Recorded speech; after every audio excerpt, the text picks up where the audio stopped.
The following is a special presentation of the Decibel Geek podcast.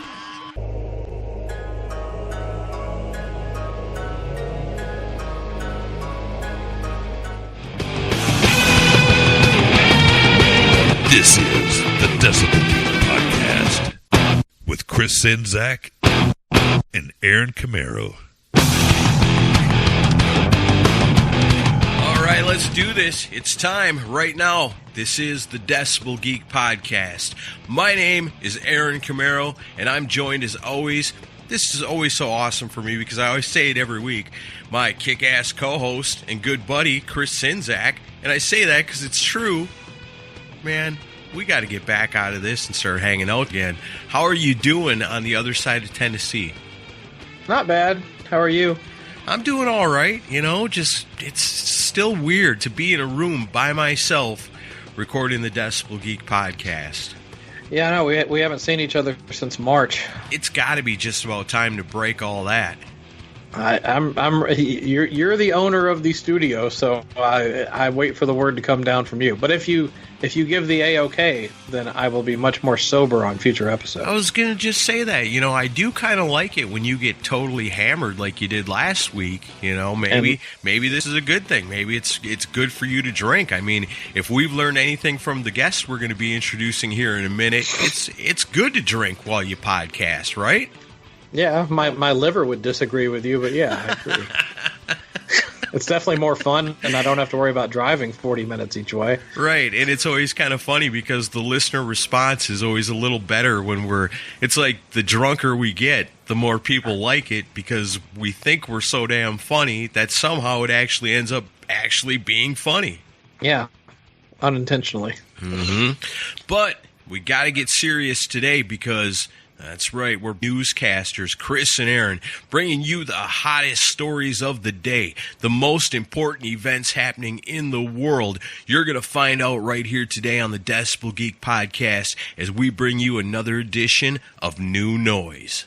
Ready to do this again. I think we have definitely have a cool guest coming on, and we have a good lineup of stories to talk about. That's right. But before we get to all that, we got to take care of the business. And what's our business?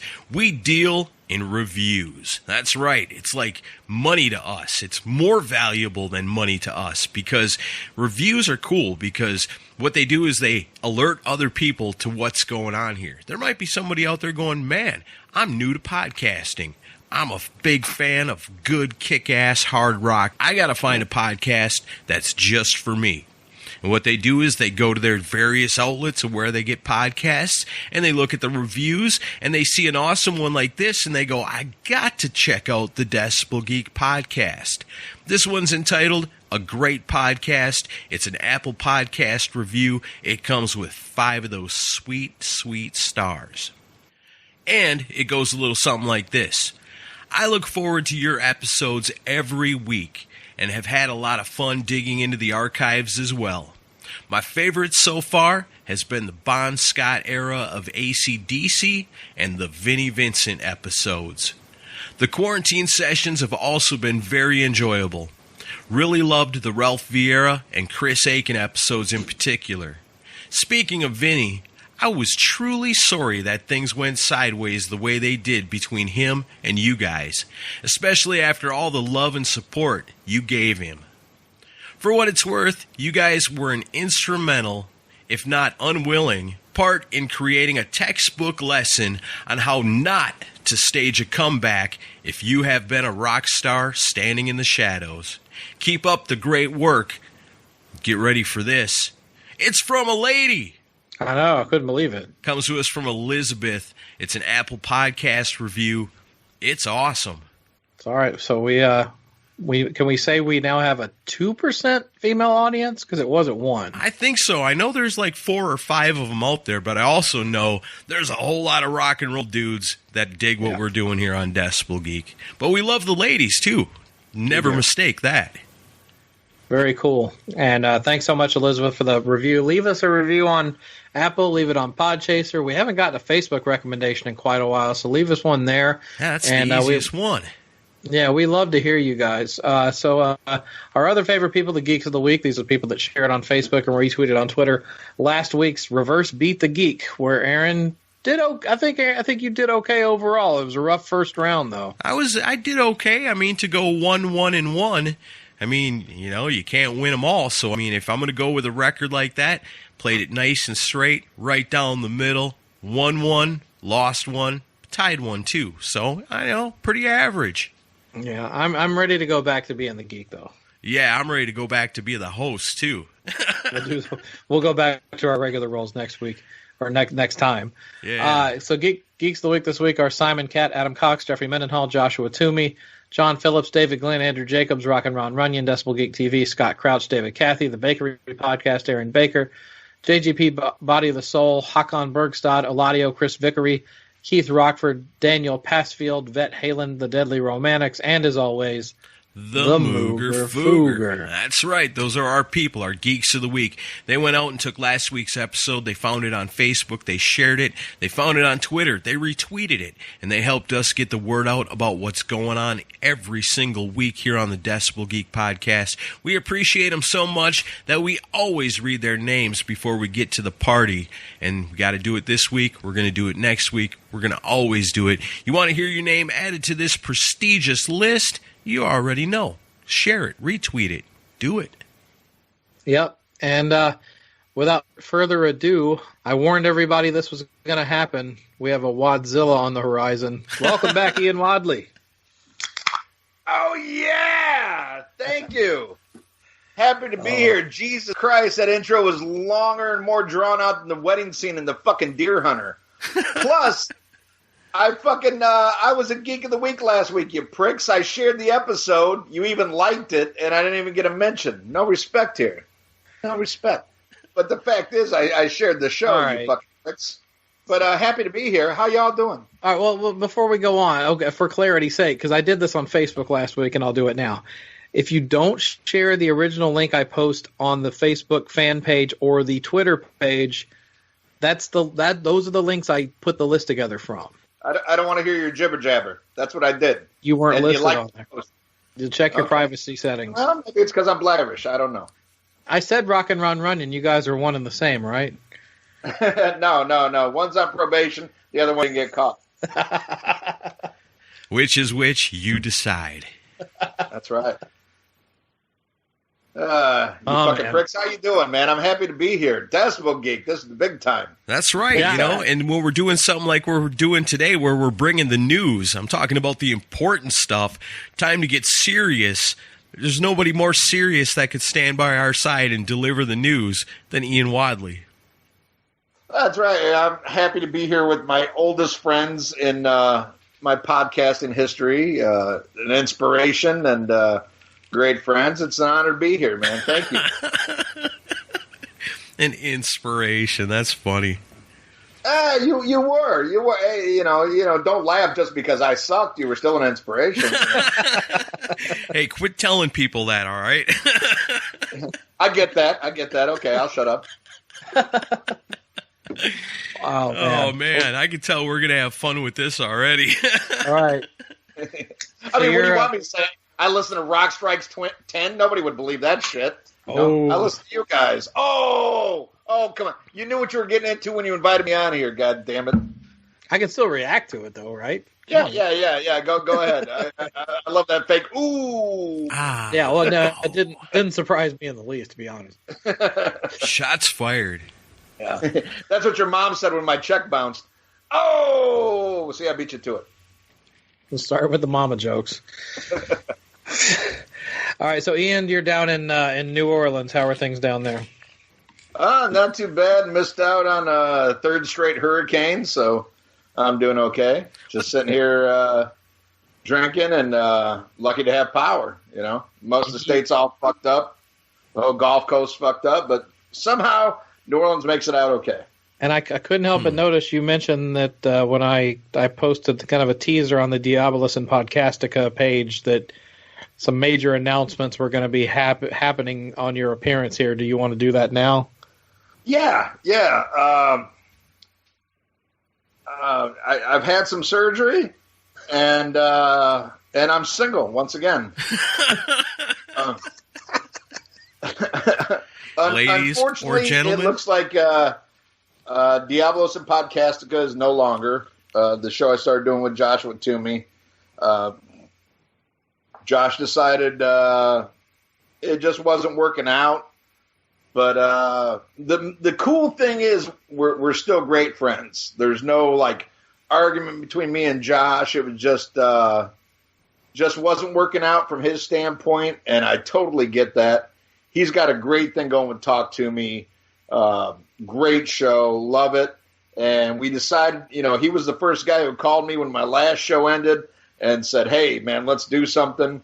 And I think it was great. I think it was a great show.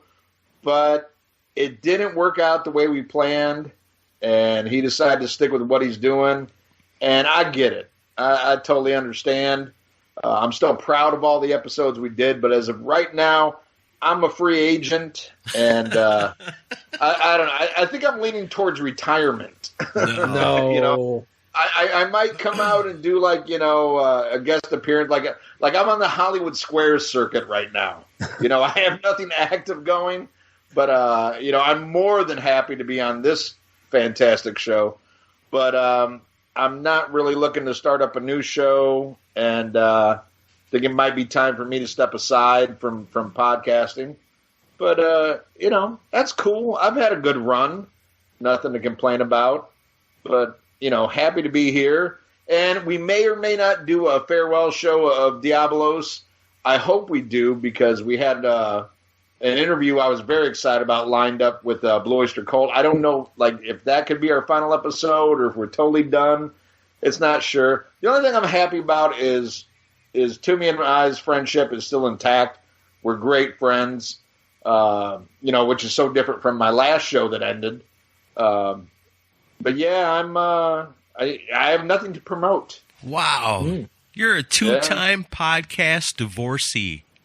Yeah. You think maybe it's me? I don't know.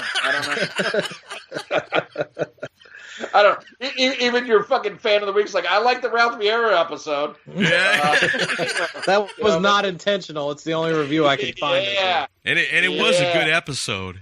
Yeah, but it is what it is. I'm very proud of the shows that I've done.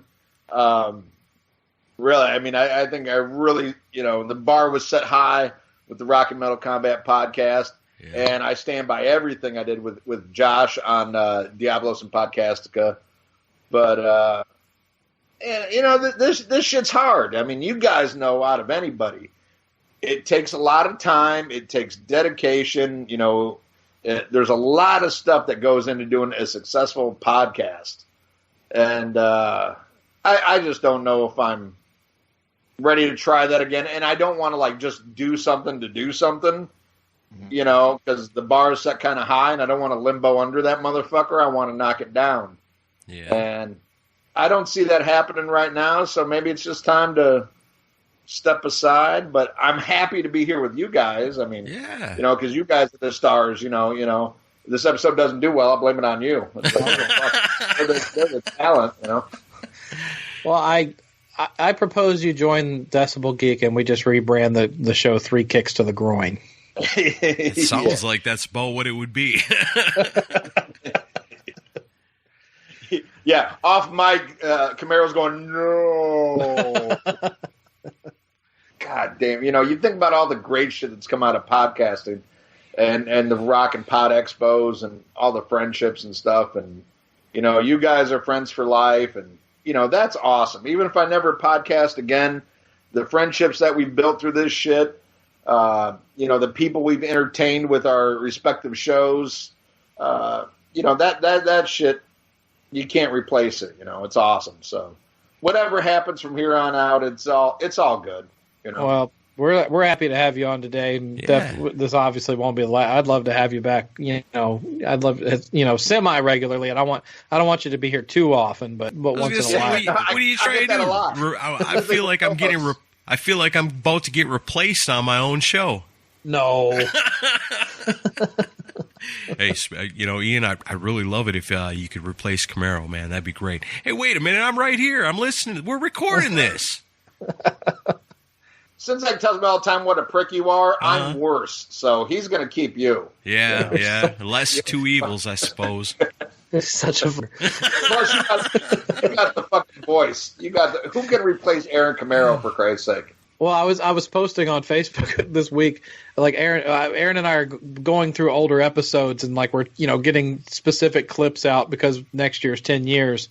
So I volunteered stupidly to go through the first 100 episodes, and I'm on episode 2, and it's all before Aaron joined the show.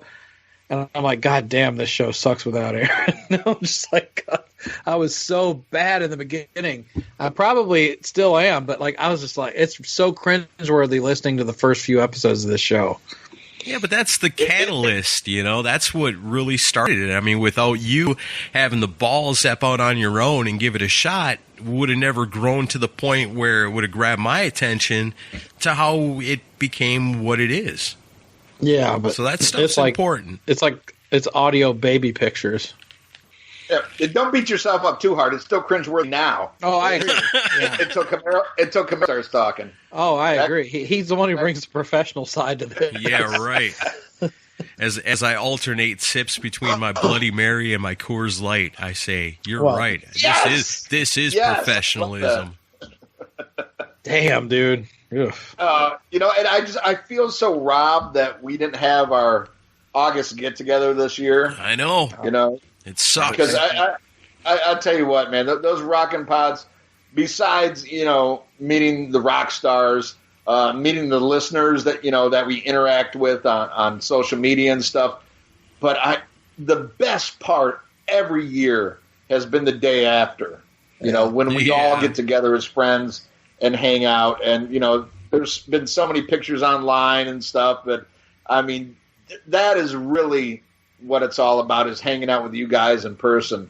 Because we're a tight-knit family. Mm-hmm. And I missed it this year, man. And especially with all the bullshit that's happened this year, I really could have used that shit this year hanging out with you guys. Yeah. Yeah. Well, I told you on the phone the other day that, even if you don't have a show next year, you still have to come to Rockin' Pod because it wouldn't be the same without you. Right. But now I'm a retired podcaster. You got to pay me like I was the bass player in Babylon AD. You got to pay me to get there, Yeah, I'm paying guarantees to Michael Sweet and Ian Wadley. Hey, makes sense to me, What if I just give you a case of beer? Will that work? Yeah, I'll be there. Pabst Blue Ribbon. So, I'll be like Sonny Pooney and give you a case of beer. Yeah, hey, it all worked. I wasn't even angry with Sonny Pooney. That was Ralph, and Sonny Pooney gave me a case of beer. I'm like, I love celebrity. This is great. Yeah. Hollywood. Oh, yeah. Sonny Pooney rules. Love Sonny. Well, man, that sucks, man. Everybody was what you and Josh were doing. It's cool that you guys can still be friends after it's all over. So, I don't see no reason why you guys couldn't do a final show, a good goodbye, because just like anything, when podcasts go away or a TV show goes away, a lot of times it's just over. No goodbye. Right. No, and I'd like to do it. And I talked to Josh about it, and, we didn't come to a final decision, but I mean, the great thing is me and Josh are still awesome friends. I mean, when he wrote me the Dear John letter, he's like, I love you to death. And, he's just like, I don't want to fuck you no more. I was like, I get that. So I would like, because I really believe in the show, and I think, given time, but, I get that shit happens. I would like to do like a goodbye show, but if he doesn't want to do one, I'm not going to force him to. But again, the main thing is we still have that friendship. We still have that, love amongst brothers, which I don't have with my previous show, where we don't even talk. So right, and that the Rock and Metal Combat podcast never got a goodbye show. Yeah. No, I mean, I'm still doing episodes. I need to get back on it. I'm still honoring all the Rockin' Pod, the paid episodes. You will be for 2 years. Oh, I know. Hey, we raised a lot of money for that shit. Yeah, you did. So I'm still going to honor those, and I need to get back on it. Well, I remember the last time that you were on Decibel Geek, you said, "Hey, Camaro, you got to come on and do one of these with me." And I said, "What band?" And he was like, "I don't know. I can't remember the name." And that was the last I ever heard. Oh, well, I sent it to you, actually. Oh, did I sent you? it to you on Drop. I sent you the album. The name of the band, I think, is like Cyclone. I don't know. I think that's her name. I don't know. We got to record that one soon. I sent it to you on Dropbox, and that was like months ago. I'll take a double look. I must have missed it. Yeah, but we'll do that because definitely I'm going to honor, everybody who chipped in for Rockin' Pod will get their episode. I mean, it's not going to be, of course, Ralph and myself, but I'm going to do it as I have been with special guest hosts, other podcast hosts, other fans of Rock and Metal Combat Podcast. So I'm going to honor all that. Then I'm going to put Rock and Metal Combat Podcast to sleep. But, it is what it is. But like I said, starting a new show, I don't know. Because you guys know, you guys have this chemistry. The way you guys work together is amazing. And you wouldn't have that with anybody else. I had that with Ralph. Right. I had that with Josh. I think Josh and I had very good chemistry.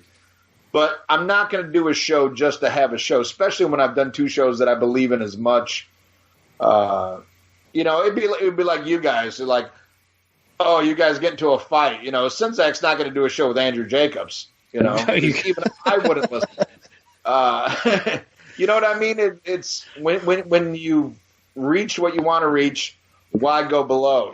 Sometimes it's better to just bail out. Yeah. Stop lip sync, Paul Stanley. Just stop touring. Yeah. Damn. I get it, man. I mean, there's a lot of podcasters out there that I love and respect, but I can't think of doing a show with any single one of them other than Chris Sinzak. And ditto. Oh, exactly. I mean, you guys, the way you guys bounce off each other, the way you compliment each other is amazing. And, knowing both of you, the friendship that you have, that is the center, of the show. Well, that's because it grew out of the show. Yeah.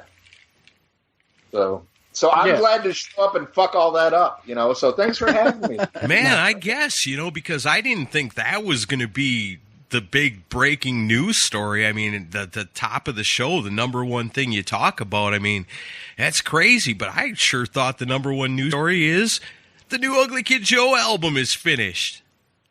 Oh, it Oh, is? really? Hell yeah, man. Have you guys ever heard of the Chuck Shoot podcast? Yeah, he does a great job. I don't really know Chuck, but I've seen a lot. I've listened to a couple of his episodes. He's really good. Yeah, I know. I don't know him either, but I caught this because somebody pointed it in my direction. But he had super producer Dave Fortman on the show, who, by chance, also happens to have been one of the guitar players in Ugly Kid Joe since 1992.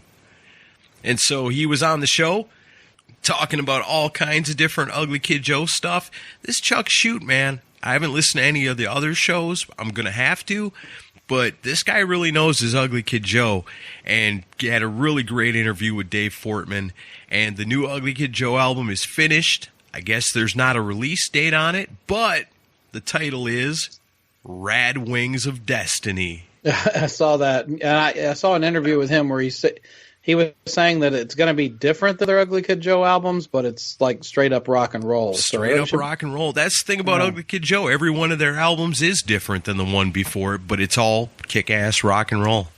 I know Ian's really excited about this record. Well, and the funny thing is, and I've never announced this because I knew Camaro would never let me live this down. Oh. But I was dating this girl last year, and a former boyfriend of hers is Fortman. Oh, wow. No shit. I was like, you've got to be shitting me. You've got to be shitting me. The guy from Ugly Kid, because like now Camaro's going to be like, how does Fortman taste? And I'm like, fuck. I'm like, I can't even announce this shit, But we're no longer dating, but we are friends. But evidently I do know how Fortman tastes. Wow. But hey, Ugly Kid Joe. Hey, I love to tease Camaro about this, but I don't hate Ugly Kid Joe. I think Whitford's a good singer. I'll check it out. I'm not a huge fan, but I'll check it out. So I think anybody that gives this band a chance has got to find something in there that they like. You know, this is a band that's got Ozzy, Rob Halford, and Lemmy Kilmister's stamp of approval on them. I mean, come on. Just because they're called Ugly Kid Joe, just because the only songs that most people have ever heard is Cats in the Cradle and I Hate Everything About You, and they weren't around for a very long time. I mean, it's awesome that they're back now, and they've been putting out amazing albums this time around. The old stuff is badass, too.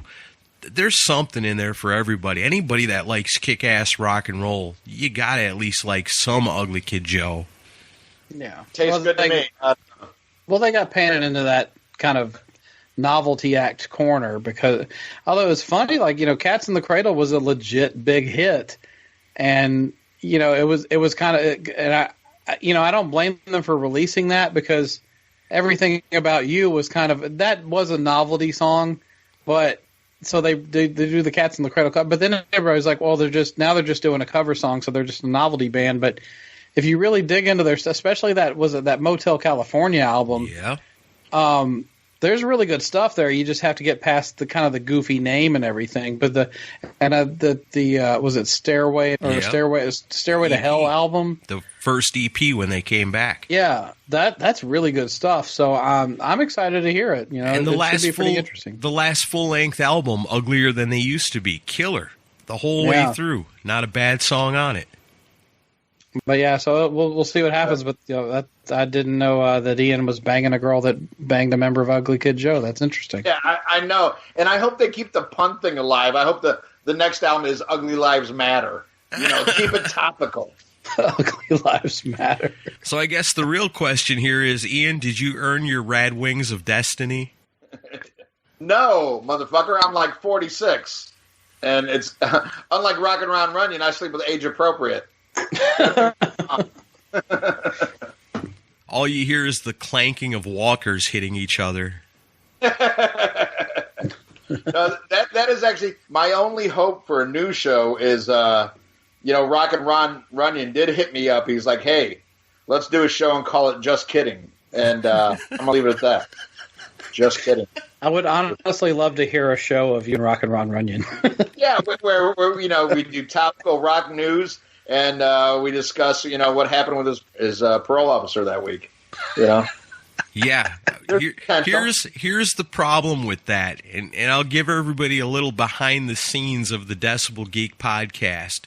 Nobody takes longer to edit than Rockin' Ron Runyon and Ian Wadley. So good luck to whoever decides to produce that show.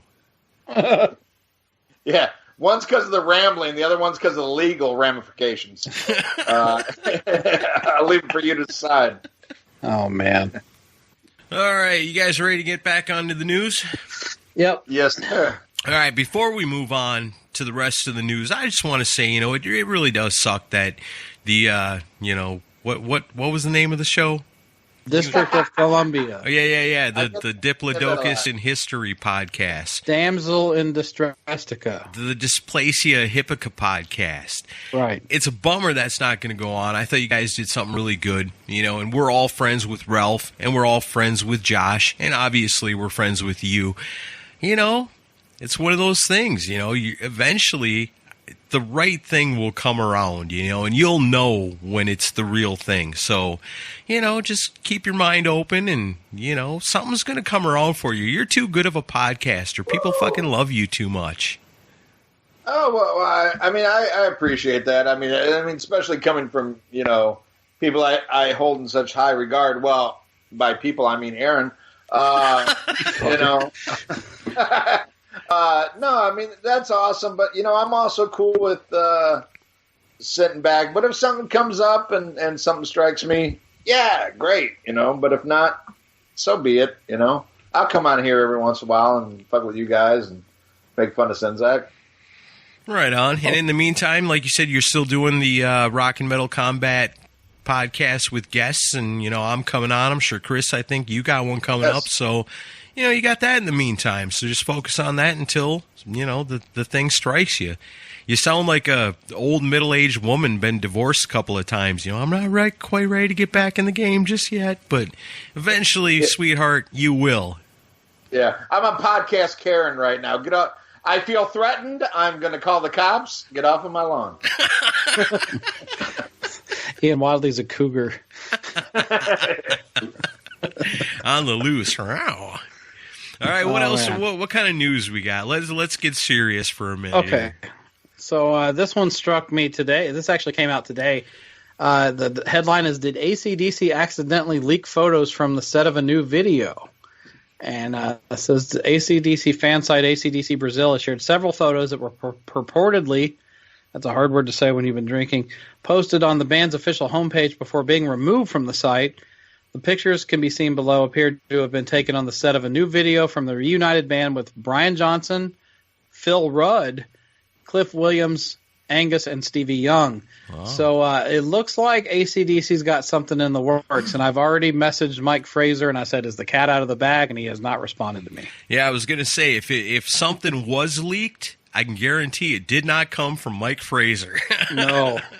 He did not want to talk about it, but all signs point to AC/DC's got material coming out. That's which awesome. Is great. Well, one thing that points in that favor is I sent a message to Chris Slade. And, hey, what's going on? And he said, hey, you want to start a podcast? So I think Phil Rudd's got his job back. Yeah, well, I love Chris Slade, and he's a professional guy, but Phil Rudd he's the engine of that band. Oh, yeah. Yeah, I mean, he is. I mean, that is the drummer. Has always been the drummer for AC/DC. I'm excited about it. I hope for the best. I don't have high expectations. I found the last AC/DC album, Rock or Bust, horrible. I thought it was really bad. I liked it. Yeah, okay. Well, you still love Kiss. Your bar is very low. I like 3 or 4 songs. Yeah, there's some really good stuff on that album as a whole. I mean, there appears to be some filler also, but there are some good songs on Rock or Bust. Yeah, well, and they're supposed to be using. I don't know if they're actually using riffs from Malcolm or if it was riffs written by Malcolm, but I mean. You want to talk about, visually, you can't replace Angus. Sonically, you can't, at this stage in the game, you can't replace Brian Johnson. But as far as writing new music, I really don't think you can replace Malcolm. So, hey, I'm going to check it out. I'm going to hope for the best. But Rock or Bust, and the one before that, the Black Ice, I didn't care for that one. Yeah, I didn't care for that. And I kind of, what was the one before that? Stiff Upper Lip. Yeah, Stiff Upper Lip. Even that, to me, was pretty half-ass. So, but it doesn't matter. I mean, AC/DC, they're, it's set in stone. AC/DC's a legend. Right. Nothing's going to fuck with it. If this album comes out and it's a turd, it's not going to erase everything that AC/DC's done. But I'm not like, ooh, I'm excited to hear it. But if it's great, that's gravy. I'm glad that Phil Rudd's back, as, a man who does a lot of crystal meth myself. Hey, he deserves a chance. And he sounds like Chris Slade. I love Chris Slade. I actually saw AC/DC with Chris Slade on the Razor's Edge tour. But yeah, Phil Rudd deserves to be behind that drum kit. Yeah. And, you can't kick AC/DC for being a drug addict or trying to have somebody killed. That fits right in with that shit, That should be part of the requisite. Yeah, exactly. I mean, goddamn, you should have kicked Simon Wright out for just being boring, for Christ's sake. Oh, come on. He is a boring drummer. I'm sorry. He might be the nice guy, that is a boring drummer. Yeah, but AC/DC is not exactly Dream Theater as far as drumming goes. Oh, don't give me that shit, though. Try to keep up with the AC/DC drum beats. It's kind of like, and you should, Chris, appreciate this as a Ramones fan. Sometimes some of that simplistic shit, and to keep that rhythm and that pace up. I'm not arguing with you on that, but I mean, Simon Wright was was fine. I would take Simon Wright over Chris Slade. Yeah, well, that's why Camaro's my favorite co-host of this show, because he knows better. All right, well, fuck you. Okay. Why? I don't know. I think it's cool either way. It's one of those things, how long are we going to have AC/DC? So let's put out as much music as we can. Let's get as much as we can. And it kind of reminds me of like when A Different Kind of Truth by Van Halen came out, and they kind of went back into their archives. And, we're looking for stuff that they could use, something they could update and create and make a song out of something that was written in the 70s. Can you imagine what AC/DC's vault must be like? There must be so much stuff that they can go back that Malcolm wrote that they can pull from for this new album. And if that's what it is, hey, I'm down with that. It's going to be great, I think. Well, I'm looking forward to it. If it's AC/DC, I got a feeling we've heard it before. But it don't matter. If it's good, it's good. Right. Yeah, that goes back to what you said about the Ramones, It's not it's not Dream Theater, but man, it's in a lot of ways better than music like that. Yeah. I agree. Well, I mean, it's going to be... I agree, too. AC/DC is better than Dream Theater. Yeah, well, it's going to be A, E, D, and G. Those are all the chords you need to do an AC/DC song. So that's fine. But yeah, I agree. If they go back into the vault and take unreleased stuff from back in those days, I mean, I'd love to hear that because, and this wasn't on our list of stuff, but like Van Halen, A Different Kind of Truth, I fucking love that record. Yeah, me too. I do too. But yeah, I mean, I hope it's good, but I have low expectations, so it could surprise me. But I mean, fuck, this is 2020. If we get a new AC/DC record, fucking A. Yeah, I'll take anything at this point. Yeah, exactly. All right, well, here's a next story is Ace Frehley on the first meeting with Bob Kulick. He said, I was intimidated by how great of a guitar player he was. And he says, I didn't know Bob that well, but I was friends with him and jammed with him a couple times. Believe it or not, when I auditioned for Kiss, Bob was auditioning for Kiss. And he was actually playing when I walked into the room. I was intimidated by how great of a guitar player he was. Paul and Gene decided that I fit the band better because I had the right image. Of course, I could play and pulled everything out of my hat. When they played Deuce, I just ripped every riff that I knew and did a 5-minute guitar solo. Paul told me they knew immediately that I was the one, but they didn't let me know for 2 weeks. They kept me hanging on. I don't know. What do you guys think about this? Do you think Ace was really intimidated by Bob Kulick when he did the audition? Oh, I bet he was, man. Bob Kulick was already a seasoned professional by the time he was auditioning for Kiss, and Ace Frehley was just a street kid that grew up listening to Hendrix and the Stones and trying to emulate what he heard and coming up with his own thing. But that's just it. That's what they call the it factor. Sometimes the it factor is more important than your skill. As a skilled guitar player, if that's what Kiss was looking for, if Kiss was more of a band that said, no, we have to be accepted by our musical skills, they would have went with Bob Kulick. But Kiss was a band saying, hey, we're creating this image. We're trying to become larger than life. We need a certain sound, and Ace Frehley just came in and fit the bill perfectly for what they were trying to do. And it wouldn't have been the same if it was Bob Kulick, musically or image-wise. I mean, yeah, I can imagine Ace Frehley probably was pretty intimidated just on the skill level of Bob Kulick at that point. Yeah, I kind of agree because I'm like the Ace Frehley of podcasting. I'm really not that good, but my first podcast wore makeup. So I get a lot of leeway.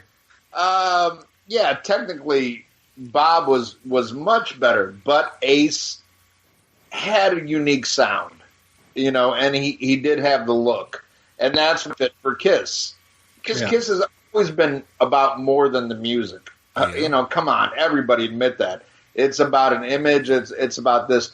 But Ace did have a signature sound.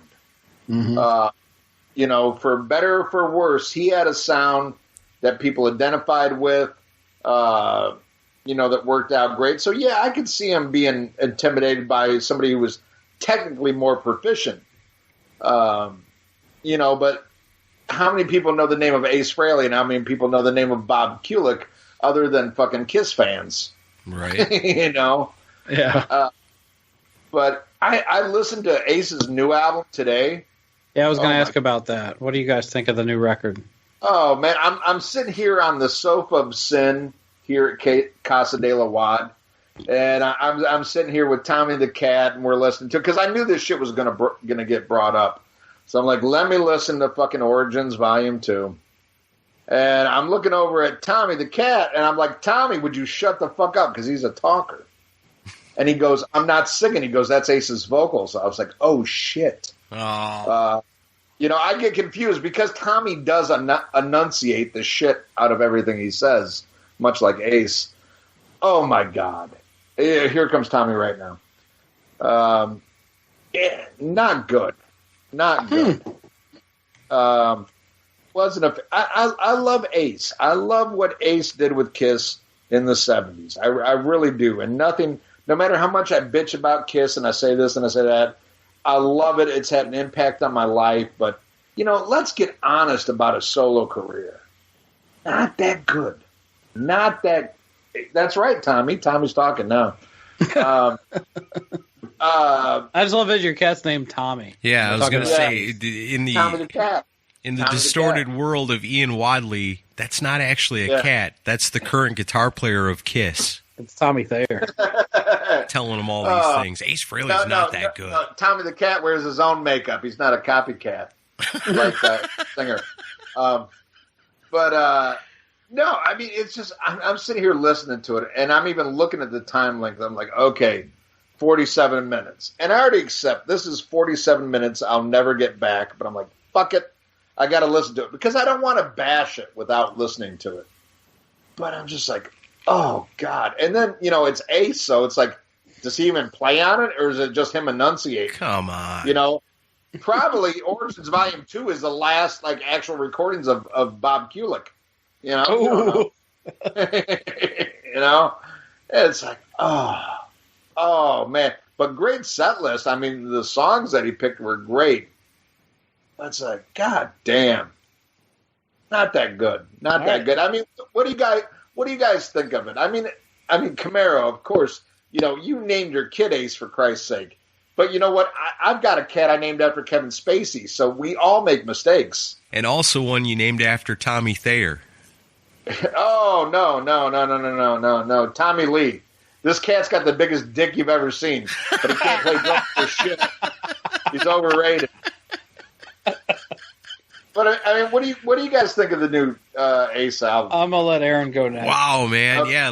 Last week we did Reverse Beat the Geek, and now I'm gonna do Reverse Ian's review of the new Ace album. Okay. For one, I thought the song list, the track list on it, not that great. I mean, there's Good Times, Bad Times. That's not a song that's overplayed that I haven't overheard. Space Truckin', Jumpin' Jack Flash, Lola, Manic Depression. All these songs Ace does a lot of times are songs that everybody's covered. I mean, Ace is covering Lola on here. Ugly Kid Joe's covering Lola on their next album. There's so many bands that have covered Lola over the years.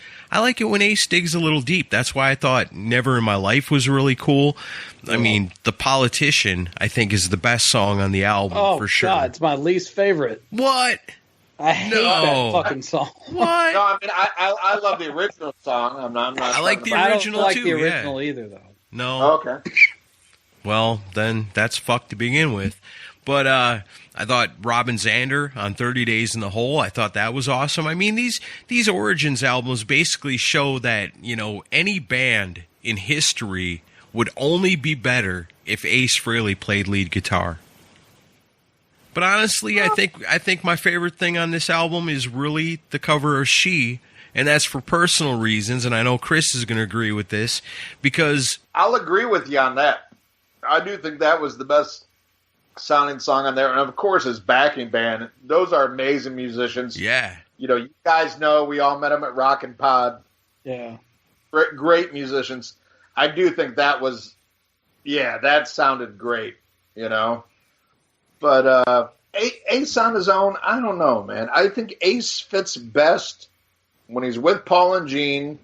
They write a song, and he's able to add his Ace-isms to it. I think that's where he shines. I don't think he shines that much on his own. I really don't. I mean, I love the 78 album, don't get me wrong. But, god damn it, when Paul and Gene construct a song and Ace is just left to like, Ace, just put, your stamp on this. That's the Ace Frehley I know and love. Much better than fucking, Rock Soldiers and shit like that. Yeah, Thrill. And again, it's always covers with him. It's always covers. When it's up to him to write something, Come he does a cover like bullshit. You're like, but goddamn, I mean, such bullshit, Ian. Ace, such bullshit. Ace Frehley's fucking awesome. Ace had a great lick with 78, and that was on Peter Criss. But I'm not going to get into that. Oh man! I call such bullshit on that. Ace Frehley has released some awesome stuff over the years as a solo artist. He is the most successful solo artist that has ever been a member of Kiss. And you know what? But you're putting him up against Peter Criss, for Christ's sake. Come on, that's a handicap. Peter Criss, Jesus Christ. Anybody look like a success next to Peter Criss. I think my favorite thing about this album is when you listen to it, you can hear, kind of like Mike Fraser was talking about last week with some of the albums that he's had a hand in producing, when the fun in the studio comes through the speakers when you're listening to the final product. I don't know. I listen to this. I think some of it's really good. I think some of it's songs that have been covered a million times, that I've heard a million times. But overall, the impression I get off of this is an album that was a whole lot of fun to create, because that kind of manifests itself when you're listening to it. Yeah. Well, I mean, for me, I like it better than Origins Vol.1. And it's funny, I had it set on shuffle with just Ace as the artist, and I was listening to some stuff from this one, and then it bumped over to Origins Vol.1, and the production value went way down. So this definitely is a better sounding record than the first one. I agree on some of the song picks. Like, I mean, it's like, if he's going to do a Beatles song, I'm Down is not the one I'd want to hear. But I do think he did a great job on it. I was surprised by Lita Ford on Jumpin' Jack Flash, because I hated her version of Wild Thing on the first one. Way better Lita Ford. But this is actually pretty inspired sound. I actually enjoyed that one. The only real drawbacks on this one for me, and Aaron says his favorite thing on the album, Politician, I think is awful. Dang, I don't get that. But I don't even like the original version, so that's maybe that's the problem. I don't know. I don't get that one either. But like when I hear this, this is something that was sent to people through emails. Okay, here, you add your thing. Yeah, but that's most records these days. I know, but to me that's lacking, because you're covering songs, mostly from the 60s and 70s, that have the most organic vibe of all time. Like, and I hear the opening track, which is Good Times, Bad Times. I'm like, where's that swagger? Where's that swing that you hear on the Led Zeppelin original?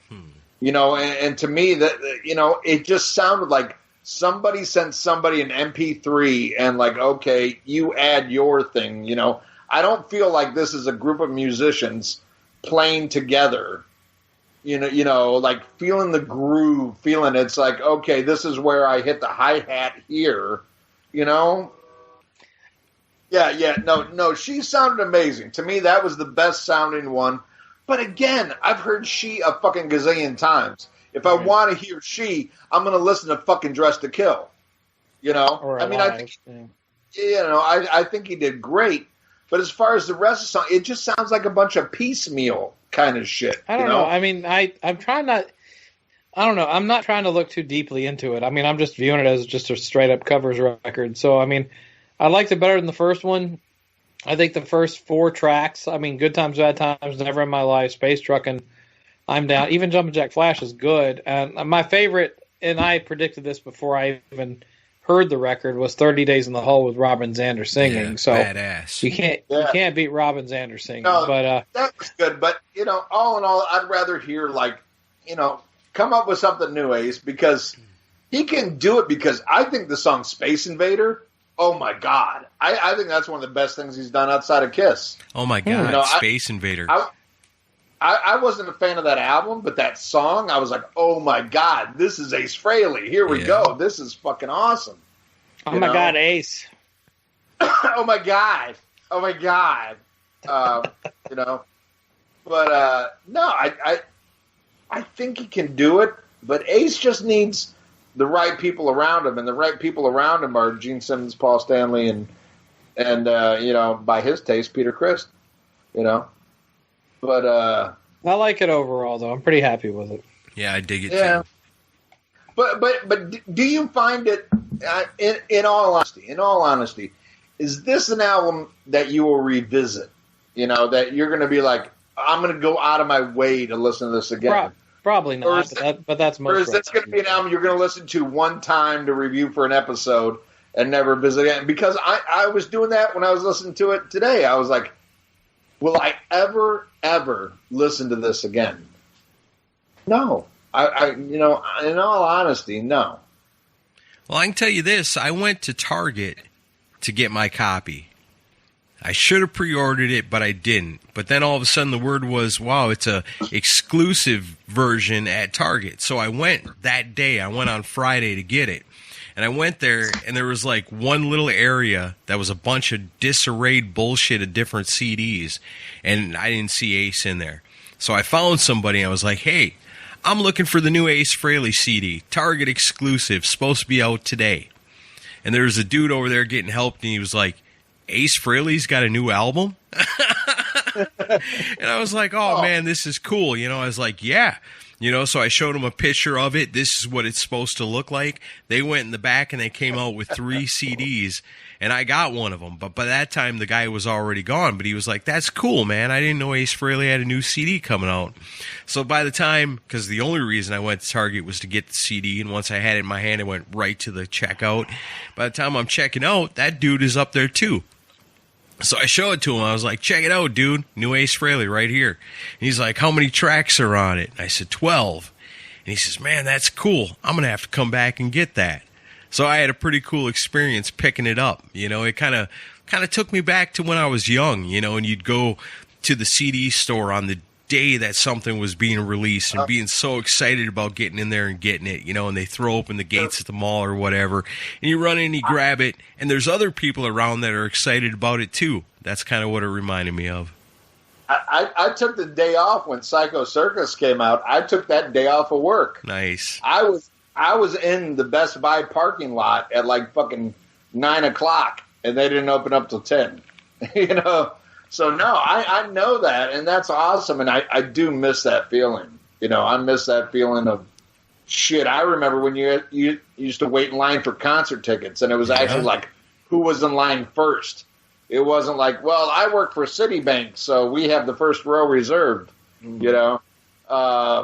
Yeah, I miss that shit, but... I slept on a sidewalk for Pink Floyd tickets. Nice. Oh, man. I skipped school for Who tickets, you know, cool. But I thought it was odd. Like, you know, anybody who's listening to any of my shows know about my friend Mr. X, who gets a lot of this shit. And I'm like, where's the leak on this new Ace Frehley album? And even Toomey texted me. He's like, yeah, I got the new Ace Frehley. I'm like, where'd you get it? He's like, well, you know, I got, you know, connections at the label and shit like that. Well, they sent it to every podcaster on Earth. Yeah. Well, I guess I'm not a podcaster. Well, you're not anymore. Yeah. Oh, too soon. But no, like on all the sites that myself and Mr. X go on, it's like, you know, it's like, where was the anticipation for this? Like anything like Kiss related, like, you know, gets leaked and there's all this excitement. And for this, like, it was like the day of release, I looked like, oh, yeah, we got this. Well, I don't know. There's something pretty cool going on where if you bought the CD from Target and you take a picture of yourself holding the CD in front of Target, I think it's over by the time this episode comes out. But as we record this, there's a contest going on where you can win a bunch of cool Ace Frehley stuff by doing that and then, like, putting a certain hashtag on it. So, I mean, that's pretty slick. I like that. Well, No, I tried to win the free blowjob, but Peter Criss got that one. He beat you by 30 years. Yeah, and 6 inches. Son of a bitch, he's Italian, you know. Oh, man. That's the spoiler for you. That tells me it's time to move on to the next story. All right, well, hang on. story. You know, because as big a news as it was that, you know, Ace Frehley's got the new album out of Origins Vol.2, another big Ace Frehley story came out this week when he appeared on the Cassius Morris show and kind of pledged his support for Donald Trump as president. And man, did shit go crazy on the Ace Frehley fan pages. I was going to stay away from this, but go ahead. But I mean, it was right fucking here. crazy. Like, after he did that, I was like, oh, hell yeah, Cassius Morris, you know, the fucking balls to ask a question like that. And then Ace Frehley, the balls to straight up answer it the way he did. And then I went to the Ace Frehley fan forum group. And it was like, holy shit, had it broke loose. Because there was people on there that the day before had claimed to be like the biggest Ace Frehley fans in the world, that when word got out that Ace Frehley planned on voting for Donald Trump, they were like, fuck Ace Frehley. I'll never listen to Ace Frehley again over that. And I was just blown away by it. Yeah, I don't get that shit. I mean, it doesn't surprise me that he's pro-Trump. But at the same time, I would never stop listening to somebody I love because of their political beliefs. No. And I think that's just insane. I mean, there's nobody more philosophically or morally that I disagree with than Ted Nugent. I love Ted Nugent's music. Yeah. I will never stop listening to Ted Nugent's music. But I know what he believes in, and I'm against all of that shit. But goddamn, I love Stranglehold. I love all that Ted Nugent's done. You even love Penetrator? Nobody loves Penetrator. But I'm just saying. No. I mean, I'm not saying I love everything he's done, but you know what I mean? It's like I would never stop listening to somebody's music because of who they support. No, you know, I'm all about the music. Does the music touch me? You know, and it doesn't have to be lyrically or, you know, subject wise, you know, but just musically, you know, do I enjoy it? You know, I'm not going to stop. And I've seen so much of this shit on Facebook in the last, you know, basically during the whole Trump administration. All these people like, if you're anti-Trump, I'll never listen to your music again. But, you know, yet, you know, if you hate Trump, you're called a snowflake. But these people are like, oh, I'll never listen to you again. Well, yeah, and vice versa, too. It's ridiculous. If I like the music, I'll listen to it. Right. I separate the politics from the musician. It's retarded. I mean, I don't know. I mean, I'm very strong in my beliefs. I'm very anti-fucking Trump. Very anti-Trump. No, not you.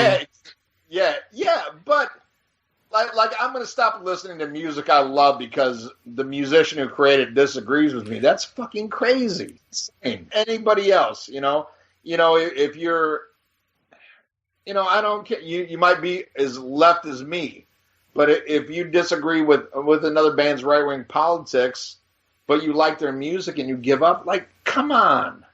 This is 2020. Look, life is fucking short. People are dying left and right. If COVID don't kill you, the fucking cops will. You know, just enjoy the music you love. You know, separate this shit and calm the fuck down. Yeah, I was really bummed out when I saw that because it was like, well, fuck. If Ace Frehley can't be respected for having his own personal opinion, who the fuck can, you know? It really bummed me out to see that. And then I was like, you know what? If these guys are not Ace Frehley fans today, then they really weren't Ace Frehley fans yesterday. So what can you do? Yeah, I mean, there's bands that come out with crazy statements of political stuff that I don't agree with either. But that doesn't mean I got to stop enjoying their music. To me, it's just dumb. Exactly. And to me, if you do, you know, in my opinion, you truly are a snowflake. And there are snowflakes on both sides of the coin. Totally. Don't get yourself fooled. Oh, yeah. Both sides of the coin. But If you can't separate that from what you enjoy, that you're the fool. You know, Exactly. You're the bitch. You know, just like what you like. You know, you don't have to.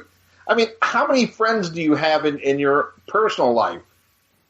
You don't agree on everything, but they're still your friends. You still love them. And that's what sucks about this day and age is there's no middle ground. Right. You know, it's like you're this or you're that. You know, I have a lot of friends who are pro-Trump, and as much as I hate Trump and everything he stands for, I've had friends like on Facebook who, how can you still be friends with this guy when you know he stands behind Trump? And I'm like, motherfucker, I've known this guy since I was 15 fucking years old. You think I'm going to turn my back on him, you know, because of this shit? You're wrong. You know? Right. We don't agree. He's still my friend. This asshole would take a bullet for me.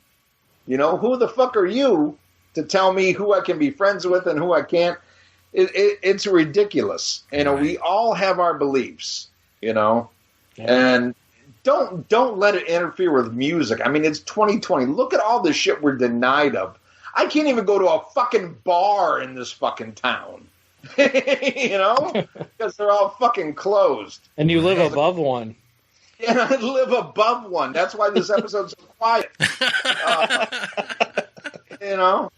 But it's like people can disagree and still be brothers and do all this shit. You know? It's like, don't judge Ace because of this. Judge him because the new album sucks. Don't get mad about it like Trump. You know? God damn. You know? And I'm the liberal guy here. You know? I'm saying fuck that shit. Let music be music. Let politics be politics. There's crazy people on both sides. Amen to that. And a shout out to Cassius for a damn awesome Ace Frehley interview. Yeah. Fucking A. I love Cassius. Great guy. So let's move on to the next story, and this is going to be real quick, just because I purely want Ian's response. The 5th season of Sammy Hagar's Rock and Roll Trip is going to premiere on Access TV next month. Ian, what are your thoughts? Yeah, the 5th season of Sammy Hagar on Access TV. Do you realize there's been like what Ian does drunk on Tuesdays on Access for 10 years, and nobody knows because nobody watches Access fucking TV. God, fucking Sammy Hagar. Of all people who are not dead because of COVID or whatever diseases there are, why not this son of a bitch? Please. Just for one night, I want to masturbate in peace. You know, this motherfucker is dead, and there's no chance of him returning to my precious Van Halen. So for those keeping score, if you're going to vote for Trump, fine. But if you support Sammy Hagar, you deserve to die. Yeah. I mean, you got to draw a line somewhere. You know, come on. Wow. Come on, this motherfucker. Oh my God, Sammy Hagar. Jesus Christ! What a no talent piece of shit. And when people have heard like good Van Halen music, that you would like take Van Hagar as a substitute. Really? Sanka is not fucking coffee. It's Sanka. Okay? I might be dating myself here. You are. But Jesus fucking Christ. Fucking Sammy Hagar. That shit's deplorable. You want to talk about deplorable? Fucking Sammy Hagar. That is a basket full of deplorables. You think the whole country should unite and hate against Sammy Hagar? Yeah. People with two fucking working ears should go against Sammy Hagar. Well, there truly is only two things that will ever unite the human race. It's when something comes from outer space and wants to kill us all, or the fact that Van Hagar is never ever going to compare to the awesomeness of the original Van Halen. Exactly. Not rings. You think David Lee Roth live sounds bad? Try listening to Sammy Hagar's studio. Holy shit! I mean, good lord. Good lord. I can't wait for the comments on this episode. How do you... Sammy Hagar, horrible. Music has gone to shit ever since he joined Van Halen. All right. Okay, next one. Don't hold back so much next time. Okay, next story. Sad news, former Ozzy Osbourne and Uriah Heep drummer Lee Kerslake died this past, actually yesterday. Very sad, very sad. 73 years old, and what's even sadder is the horrible fucking story that Ozzy put out. Did you guys see that? No. So Ozzy put out, he goes, he will live forever through the records he made for me. And I think that's a horrible statement. That's a horrible statement. Lee Kerslake did not only play on Blizzard of Oz and Diary of Madman, he also was on many Uriah Heep albums. He did other shit. But just the way that Ozzy said it, he played on the album for me. And the fucked up thing is this guy lived in poverty. Yeah. Due to losing everything he had through suing Ozzy. He and Bob Daisley both. Yeah, to get money back for the albums he played on for unwritten royalties. And it was mutual lawsuits, between him and Bob Daisley. And, let's get honest. Ozzy never reached those heights again that he did with those first two albums. And it's not just because of Randy Rhoads. Lyrically, Bob Daisley, wrote all the lyrics to that, the great drumming on that. I mean, there's so many people who have no idea that Lee Kerslake and Bob Daisley played on Diary of a Madman, because if you buy the album, there's a picture of Rudy Sarzo and Tommy Aldridge. Right. For the longest time, I had no idea. Yeah. And I didn't for a long time either. I'm not, I knew all along. No, I didn't. But he who has the most money makes the rules. Right. And all this shit, and this poor man, he 73 is a long life. He died of cancer, but he died broke. And, because of all this shit he did just to get recognition for two albums that he played on that are multi-million sellers. Right. Iconic albums. And to me, for Ozzy, and you can't even say Ozzy, it's probably Sharon did this. He played on my albums. He'll live for eternity because he played on my albums. Okay, Lee Kerslake's career was long and storied, did not begin and end with Ozzy Osbourne. No, but out of my generation and out of our generation, those two albums were so important. And I mean, when I think of Lee Kerslake, I think of three words: Over the Mountain. Holy shit. The first time I heard that, the first time I put the LP of Diary of a Madman on and dropped the needle and that, oh, Christ, man. So underrated. When people are talking about the greatest drummers of all time, listen to the drumming on those first two Ozzy albums, and then listen to all the Uriah Heep. I mean, Uriah Heep is okay. They're not the greatest band of all time, but they've got some really good stuff. But the one thing that's consistent through all those Uriah Heep albums is how awesome the drumming is on it. Yeah. Lee Kerslake, man, when people are talking about the greatest drummers of all time, he really deserves to be right up there. And I think the case study with those first two Ozzy albums really is all you need. Yeah. No, and I got to see Uriah Heep last year with Judas Priest, and obviously Lee wasn't playing with him. But I was blown away by how good Uriah Heep was live. I was like, that's one of those bands where I need to take a deeper dive into their material, because I was really impressed. Yeah. Well, I was the same way. I saw him open up for Judas Priest, and I went with Ralph. And Ralph was not a fan of Uriah Heep. And my father used to joke about all the 80s of metal I listened to. He goes, it all sounds like bad Uriah Heep to me. He loved Uriah Heep. Right on. But we went and saw them, and they were amazing. He goes, I had no idea. And I go, no, Uriah Heep's got some great shit. Yeah. But so many people these days, they don't even know. They think that's all fucking whoever they see the picture of, that's who did it. And it's sad. Like even Ozzy, and again, we're Ozzy in quotation marks. I haven't seen him in 39 years. So that tells me right there what you already think of the guy. You have not seen him in 39 years. Right.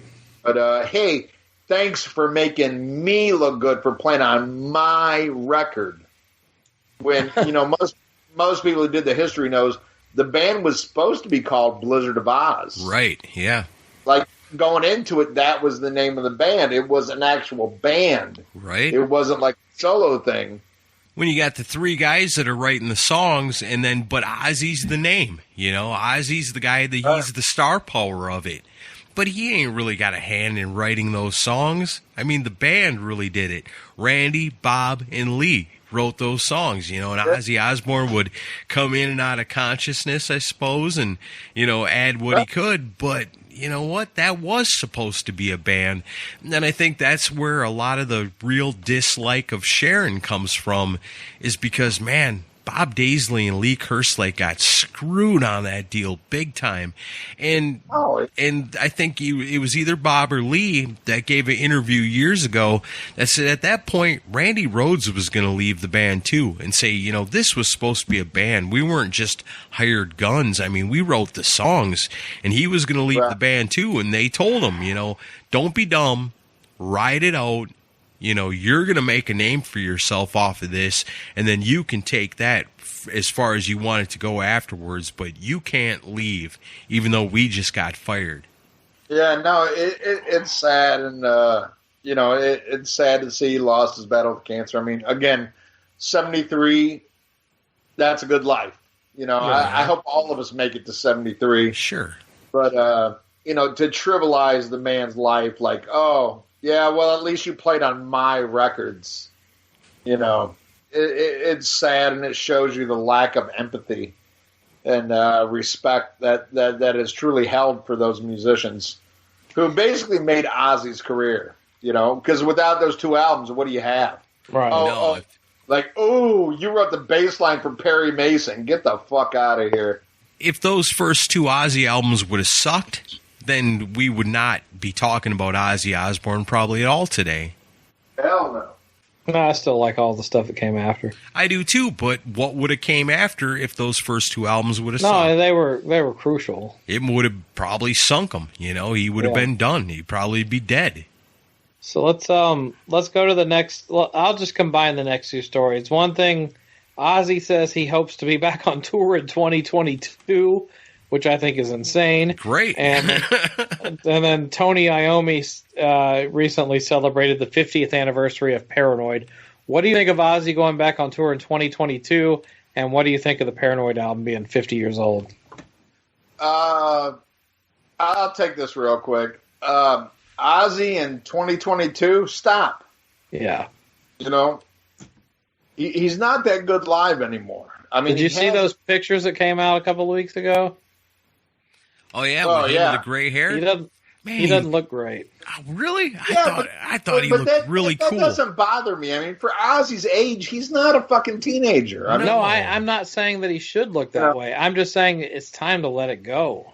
Yeah, no. I think he looked great in those pictures. I would rather see Ozzy looking the way he should. Yeah. Than dye my hair and try to pretend it's not about this age. I'm saying he could barely walk. He's got a cane, man. He can't even move around the stage anymore. Ozzy has issues, and he's had issues for fucking years. Hey, he's got Parkinson's. I saw Ozzy on his farewell tour in '92, and then I saw him like 10 times after that. I don't know. It's just it's sad. There's so many people that I love and respect that I'd be just fine with if you say, hey, it's time to call it a day. I can't do it. I mean, if you look at the age of a lot of these people, normal people that age are retired. Right. They don't work anymore. They're not on stage like a fucking teenager doing this shit. And there's nothing wrong with saying, I can't do it anymore.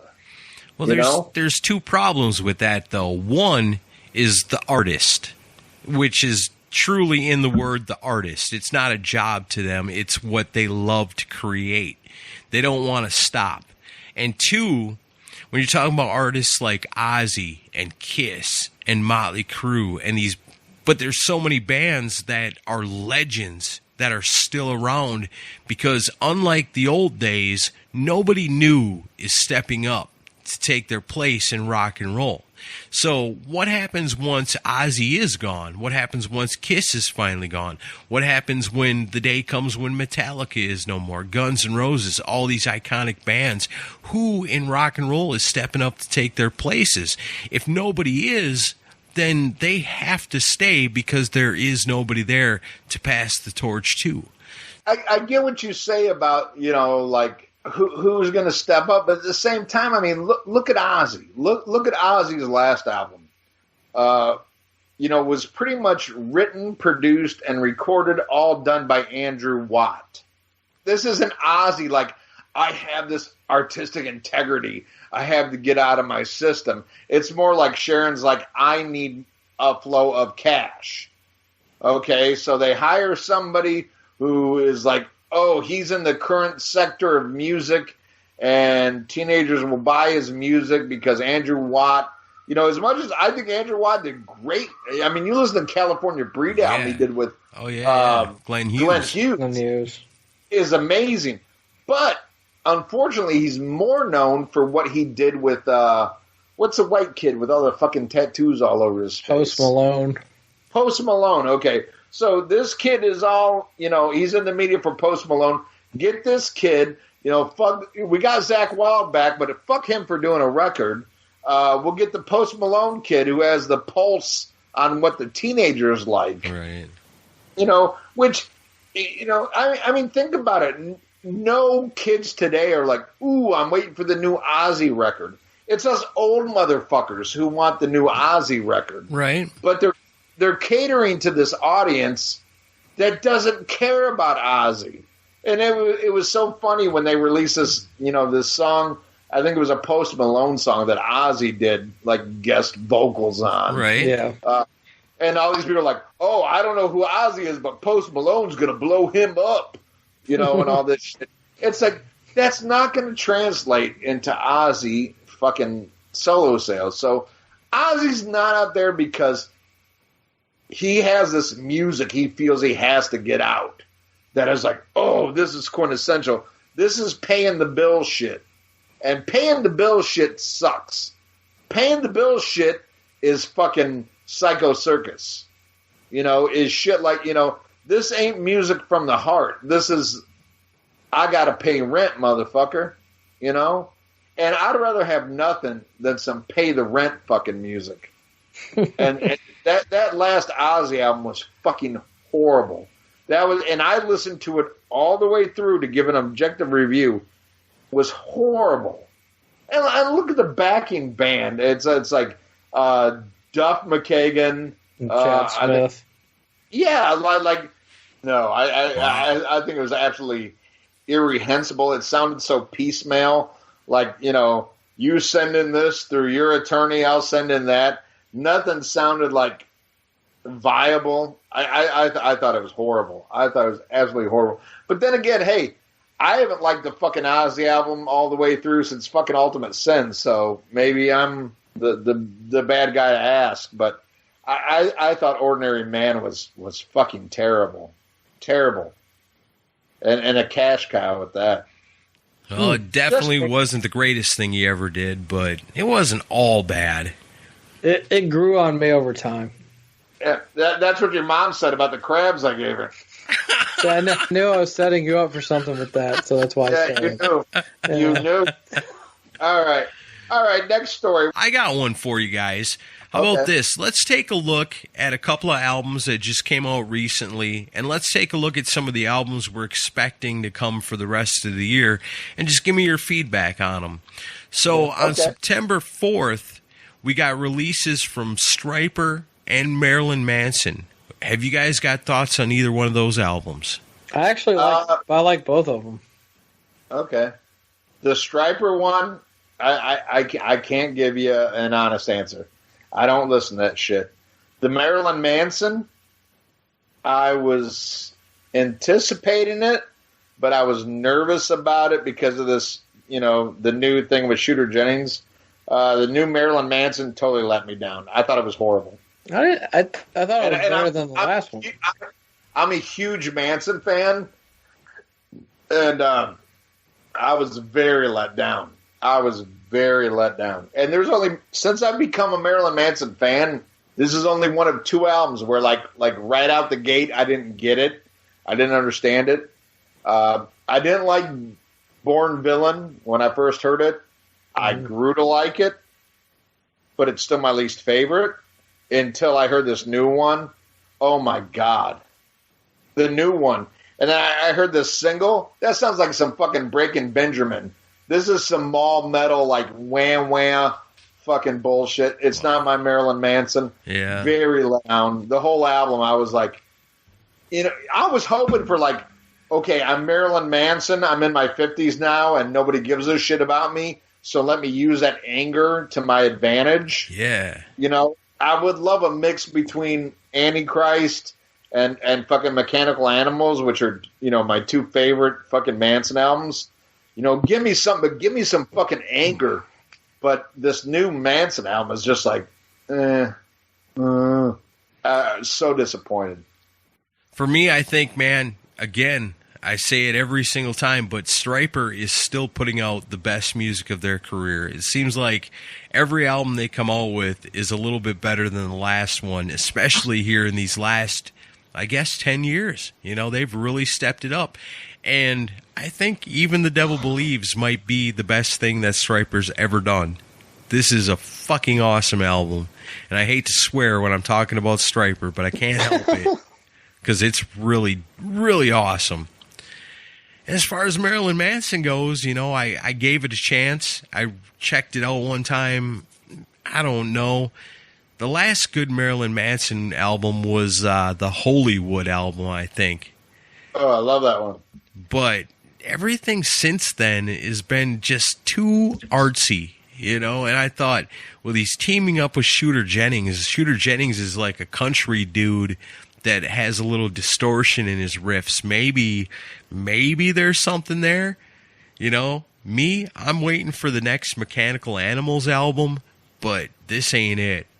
I don't know, man. Marilyn Manson was really damn cool at one time. And, I think you kind of nailed it. When Marilyn Manson's angry, he writes damn good songs, and his anger comes through the band, comes through the songs, through the lyrics, all of it. And that's kind of what makes Marilyn Manson. Marilyn Manson somebody needs to kick him in the balls or smash one of his toes or something, and then say, write a song right now. Right. He's not the young pissed off Marilyn Manson that he used to be, I guess, but who is? Well, another thing though, with Marilyn Manson, and I find the same thing with Alice Cooper. Marilyn Manson used to be a band. Yeah. That had a sound, that had an identity. And then as each, release happens, you lose more and more of those, and you're just surrounded with yes men. And, it's like, oh, I'm Marilyn Manson, that's all you need. And it's missing that sound. It's missing that vitality. And the anger, and I thought, like, especially with the climate the world's in now, like, what's the world need? Like a really angry Marilyn Manson album would sound great, and you just get this, like, Hakuna Matata, let's all get along fucking bullshit. Very much a letdown. Very much a letdown. As far as the Stryper, you guys could be very right. I haven't listened to a new Stryper album since fucking 1988. You really should. I know you don't. You're not a fan of the lyrical content, but I do think musically you should give it a shot. And you know what? I might try because, again, thanks to Rock Pod, I got to meet Michael Sweet. Super nice guy. I pissed next to him at a urinal in Tennessee. I mean, when is that going to happen? Next to Michael Sweet, and I'm even laughing because I'm drinking a beer, I'm smoking my fucking Robo douche cigarette, pissing next to Michael Sweet, just laughing at the whole irony of it all. But what a great guy. He was so nice. I can't judge it because I haven't listened to it. But I'm very anti You should really give it a shot. I think musically you would like it. Well, yeah, no, I should just for the musical, but then again, I'm not perfect. I have prejudice. Like your bass player is the dude from Firehouse. Like, oh my god. Oh, Perry's a good guy. Yeah, but he was the coolest member of Firehouse. Hey, I listened to the fucking albums Unleashed you guys did with Perry, and I was like, oh my god, I barely made it through it. We didn't do an albums Unleashed with him. We just did an interview with him. Oh, well, whatever. I barely made it through it. If it wasn't for Aaron Camaro, I never would have made it through that episode. Oh, you fucking asshole. Well, Aaron Camaro's that smooth voice, That's great. But, coming from a guy who says, man, I was really looking forward to the new Marilyn Manson, but I just can't get down with that striper shit. Yeah, no, I couldn't, man. I couldn't. Oh, my God. And I heard him talk with his southern drawl. I was like, oh, this is a rough episode. But, hey, I'll take your word for it. Right on. But again, I'm not going to critique because, I come in there with prejudice. But yeah, as a Marilyn Manson fan who loves Marilyn Manson, new Marilyn Manson album sucks. Save your money, buy something else. Well, there you have it. Right. So then this last week on September 18th, we talked about the new Ace Frehley album, but also on that same day, I don't think there was a Target exclusive for this one, but Raven came out with a new album called Metal City. Anybody listen to that? I haven't had a chance to listen yet. I haven't, but I'm excited. Man, you want to talk about some cool motherfuckers. Yeah, and that it melts my heart because that takes me back to the first fucking Rockin' Pod Expo. Yeah. And you guys weren't there, you motherfuckers. I was there for the Raven after show, and so was Ralph and Bushy and fucking VIP. Oh my God! Scott Stein! What a show that was!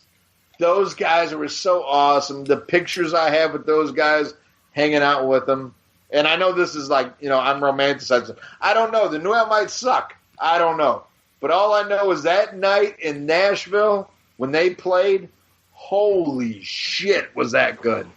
And it never would have happened without fucking Decibel Geek podcast because none of this shit happens without Decibel Geek podcast. That's true.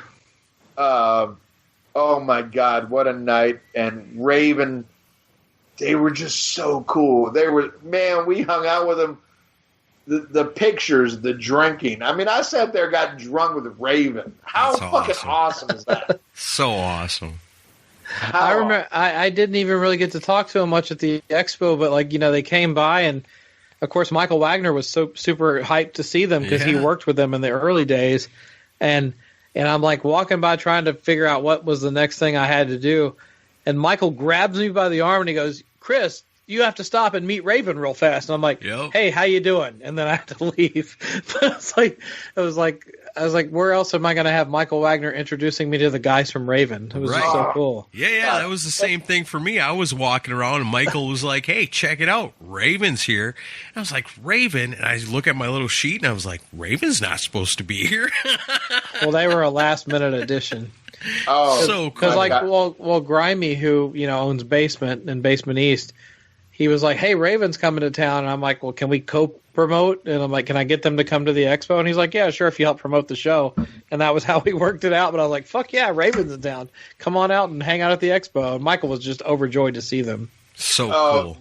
They were so fucking awesome. I mean, I was wasted hanging out with these guys, and they were just as fucked up as me. And that was great. We sat around and joked around. There's like a little artist area there in the basement, and we hung out back there. And then they went on stage, and there's no barrier.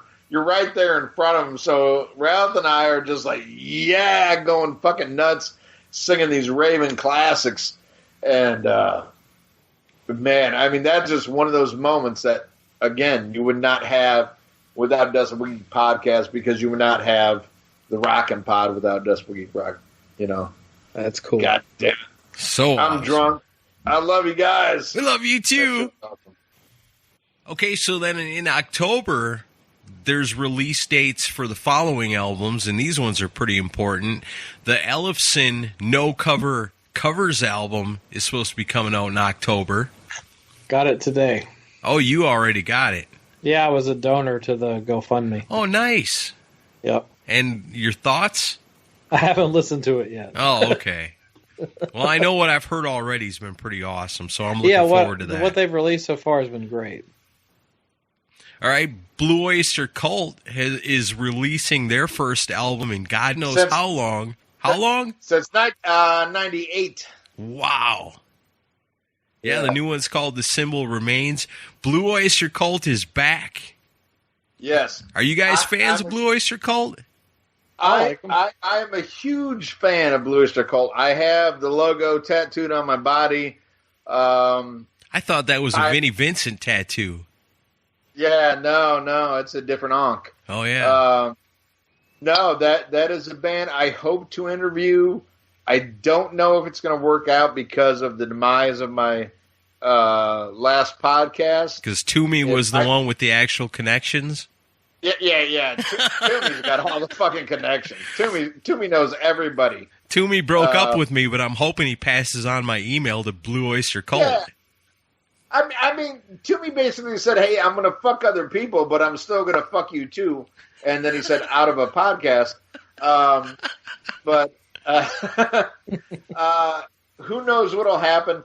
The two songs that I heard off of the new Blue Oyster Cult album, I like them, but it doesn't sound like Blue Oyster Cult to me. It's modern. I mean, like, I'm familiar with the voices. You know, like, one is an Eric Bloom song.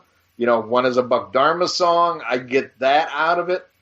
But it doesn't have that classic, like, creepy Blue Oyster Cult vibe to me.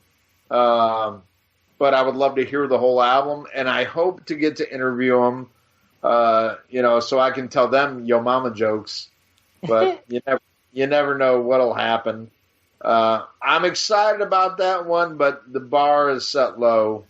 It's kind of tough like that with a band like that. Like Blue Oyster Cult to me was something, and I refer to this as the Decibel Geek era because that was something I actually got into after we started the show. And I think I've got a pretty good Blue Oyster Cult collection now at this point, but I think every CD I've got has at least got 3 songs on it that are really, really good. But it's tough when a band hasn't come out with an album in so long. It's hard to really have great expectations for it. Yeah, I hear you. Well, let me ask Ian this, because I don't know a lot about Blue Oyster Cult, but like, there's like kind of a mystical vibe around them, and obviously, Don't Fear the Reaper is kind of got a weird vibe to it.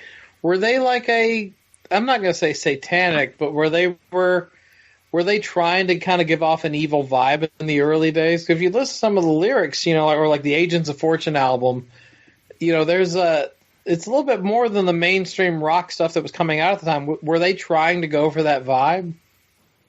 Well, it's a weird mix with Blue Oyster Cult because they were an amalgamation of the band and their producers / Svengali / leader Sandy Pearlman would write a lot of the lyrics.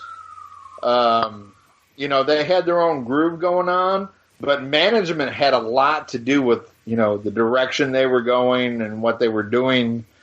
And you lost that in the later years. Like, once the original lineup broke up, it got splintered, and to me, didn't have that kind of Blue Oyster Cult sound. I'm a huge, huge fan. But they were kind of manufactured in a way, but not like in a boy band kind of manufactured, but it was a sum of all the parts.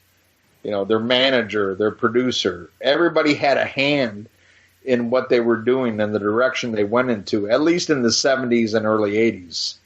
Right. But I'm looking forward to it. I love these guys. They mean a lot to me. And, man, I'll tell you what, if I can get to do an interview with them, it would be amazing because it'll probably get cut off halfway through because I'm going to be me. and I'll say the shit I'm going to say, but oh my, what a crescendo that would be with Josh Toomey if he could set me up with that Oyster Cult interview. Here's the one that I'm most looking forward to in October. It's the new release from Every Mother's Nightmare, Resurrect the Faithful. That one's coming out on High Vol Music, our old friends, and it's released on the 23rd of October, but you can pre-order it right now on emnrocks.com.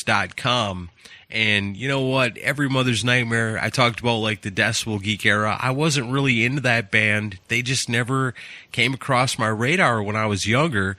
But as I got older and started doing this show and started really digging into different music, Every Mother's Nightmare has become one of my very favorite bands, and I'm really looking forward to this new album. I actually got it this week, and I've been listening to it. It's might be the best thing they've done. It's pretty diverse compared to what they've done before. I will say, Rick Rule's vocals definitely are an acquired taste because it's very southern, right? Basically redneck vocals. I dig it though. It's so unique. Yeah, but musically, they've actually kind of gone up a notch. I wasn't crazy about the last couple of releases, but this one actually is really good. I was actually pretty surprised by it. Nice. I'll have to check it out. I bought their album back in the day. With Love Will Make You Blind. Oh my God, did I love that fucking song. Nice. It was a great power ballad back in the day. And I am not the ballad guy. I hate fuck ballads. I hate all this shit, but god damn did I love Can Make You Blind. Yeah. Oh my God.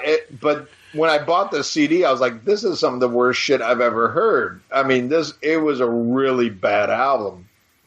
But I'm like, man, I'll give them another chance. I mean, because a band you brought my attention to, Wildside. When Wildside came out, I was like, oh, what a bunch of pussies. Look at this shit. And then I went back and listened to the album, and even Ralph, was like, this is a pretty good fucking album. Yeah. And when we met him at Rockin' Pod, unfortunately, we didn't get a chance to interview him. But we were like, damn, this was a pretty good fucking album. And we met the drummer and the lead singer, thanks to you guys at Rockin' Pod. And the drummer's like, these are the guys I'm telling you about. He goes, they bust our fucking balls, but they were spot on. We got to talk to these guys. And unfortunately, because how you guys know how it works at Rockin' Pod and schedules and everything, it didn't work out. Yeah. But I was like, oh my God, they're so awesome. So I was hoping with that same thing with Every Mother's Nightmare, but I don't know. Like, it's like I wrote off Every Mother's Nightmare, and I did the same thing with Wildside, but Wildside was actually good. But re-listened to Every Mother's Nightmare, I was like, oh, what a piece of shit. Wow. But Love Can Make You Blind, damn good song. They actually re-recorded it for this record. Oh, I bet it sucks. I'm not as crazy about it as the original version. But I mean, seriously, like, what are you going to add to it now? Well, you can't capture lightning in a bottle twice. Yeah. I don't see a point in it. Like, the original version's fine the way it is, but. And honestly, I listened to everything else before I listened to the re-record of that. But there's actually really good stuff on this new one. It's the best thing I think they've done since back in the day.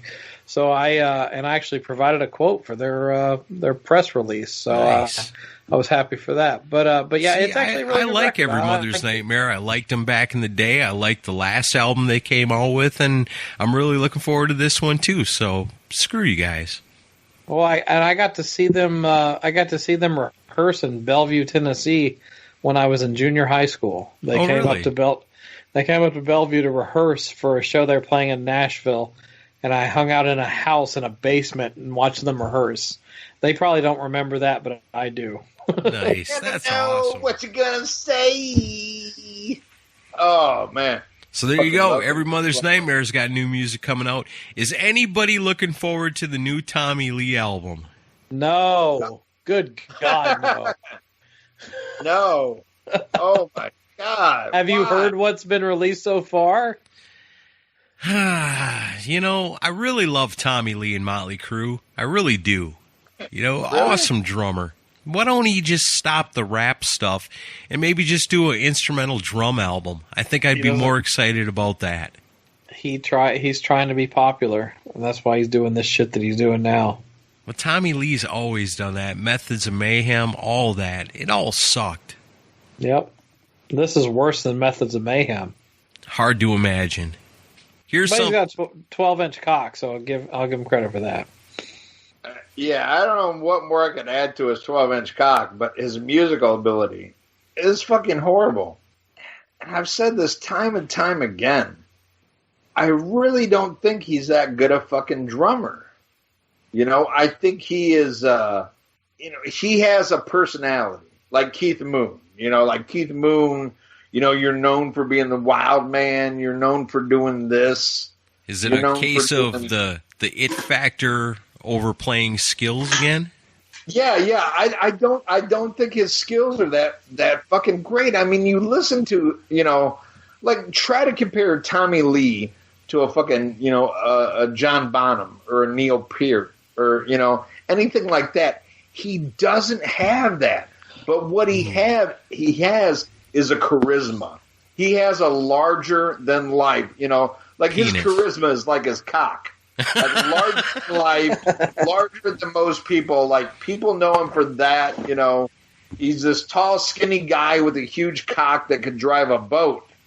But I mean, if you listen to the drums, honestly, and you listen to other like incredible drum players, to me, he's a fucking Bobby Blotzer. Oh, he can no, he's better than Blotzer. I'm sorry. I find him a Bobby Blotzer. Golly, What he does is suitable. I disagree with that so much. Okay, well that's fine. That's fine. You guys disagree. I'm saying to me, he fits the groove, but to me, he does not change the sound of drums like John Bonham, like fucking Neil Peart. Okay, he's not on that level. Well, I mean, yeah, John Bonham and Neil Peart are some of the greatest of all time, but what's the fucking Foo Fighter motherfucker? I don't even think he's on that level. I mean, I really don't, but I think he has a charisma. Like, okay, I'm Tommy Lee. I'm this. It's like Kiss. Kiss is not a great band, but, you know, they're like, okay, because we dress in makeup, we're this. But if Kiss didn't have makeup, they would be that. To me, that's what Tommy Lee is. He's not that fucking big a deal. Wow. See, I disagree with that on so many fronts. I mean, I think if you listen to the old Motley Crue albums all the way through, Tommy Lee is adding so much to that. I mean, Tommy Lee is a fucking awesome drummer. Yeah, he's a big mouth, and yeah, he says dumb stuff, and yes, he definitely has the it factor, and like you said, he is loaded with charisma, but you can't take away from the guy's drumming abilities, especially when you look at the kick-ass Motley Crue music and know that that's him helping create that. You know, that's something authentic and real. You can't take. But then, I mean, I'm not a big Motley Crue the rapping fan, so and all that bullshit. Yeah, you know that I don't get. But you can't take away from Tommy Lee as a drummer. All right. Well, I mean, have you seen Motley Crue on the last couple tours when he does his drum solo and it's all like rap shit and like, you know, plugged in like automatic drumming? I mean, it's really. I don't think you can base it off of those tours. Yeah, no, that though. sucks. Totally, I agree. That totally sucks. But what I'm saying though, he's supposed to be a drummer, right? This is supposed to be him like going out and I'm doing all this, and it's all pre-programmed. You know, it's worse than Peter Criss on the fucking farewell tour. You know, it's you know, he hits one thing and then you hear another sound, and he doesn't even like hard rock or heavy metal. Yeah, you know, I've got that vibe. Rap shit. I've got the vibe on that for a long time, where Tommy Lee isn't a big fan of Motley Crue, you know. But when you come down to it, if you put in the first Motley Crue album, you put in Shout at the Devil, even Dr. Feelgood, the drumming on those albums is awesome. But I think Tommy Lee's kind of misguided by the fact that he's become a celebrity beyond Motley Crue, beyond the band, beyond being a drummer, you know? And so he feels like he's got to chase that trend and try to figure out what's hip and what's cool, because Tommy Lee's supposed to be hip and cool. So you follow these trends and you do these things, but the thing that everybody really, truly loves Tommy Lee for is the fact that he's a member of Motley Crue, he's a kick-ass awesome drummer, and he's got a giant penis. And without those three things, I mean, who cares about anything else? It's kind of like what you just said about him is like what most people feel about Peter Criss. He was in Kiss, and he wore a cat's makeup. Yeah, he had a giant penis too, right? Just ask Ace Frehley. Yeah. But, you know what I mean? It goes back to the same thing. It's like there's nothing they did that Troy Lucetta couldn't do. You know, that any of these other drummers, you know, they didn't change the sound of drums. But they were good-looking guys, you know, who did this. You know, I'm sorry. To me, they're not trend-setting drummers. They had other things that made them stand out, that make you go, yeah, okay, yeah, this guy plays on a roller coaster, and maybe Ricky Rocket doesn't, but I bet you Ricky Rocket could probably play anything that fucking Tommy Lee plays. Nah, I think you're going a little far there. You know what I mean? It's not, he's not a drummer's drummer. I mean, let's get real. I don't know, but the '94 album, I think, definitely showed his skill. Yeah, you have to give him that. Well, and so did Shout at the Devil. Yeah. So we need to put a poll up on the Decibel Geek fan page of his Tommy Lee overrated. Yeah, is Tommy Lee an awesome drummer of all time or not? Saints of Los Angeles. I think that shows what Tommy Lee can do too. Yeah, but there's damn good moments on that too. Yeah, but what I'm saying, he didn't change the way drums sound. He's not John fucking Bonham. No, but every drummer doesn't need to be that way, Ian. No, but what I'm saying is he's more flash than what he is talent.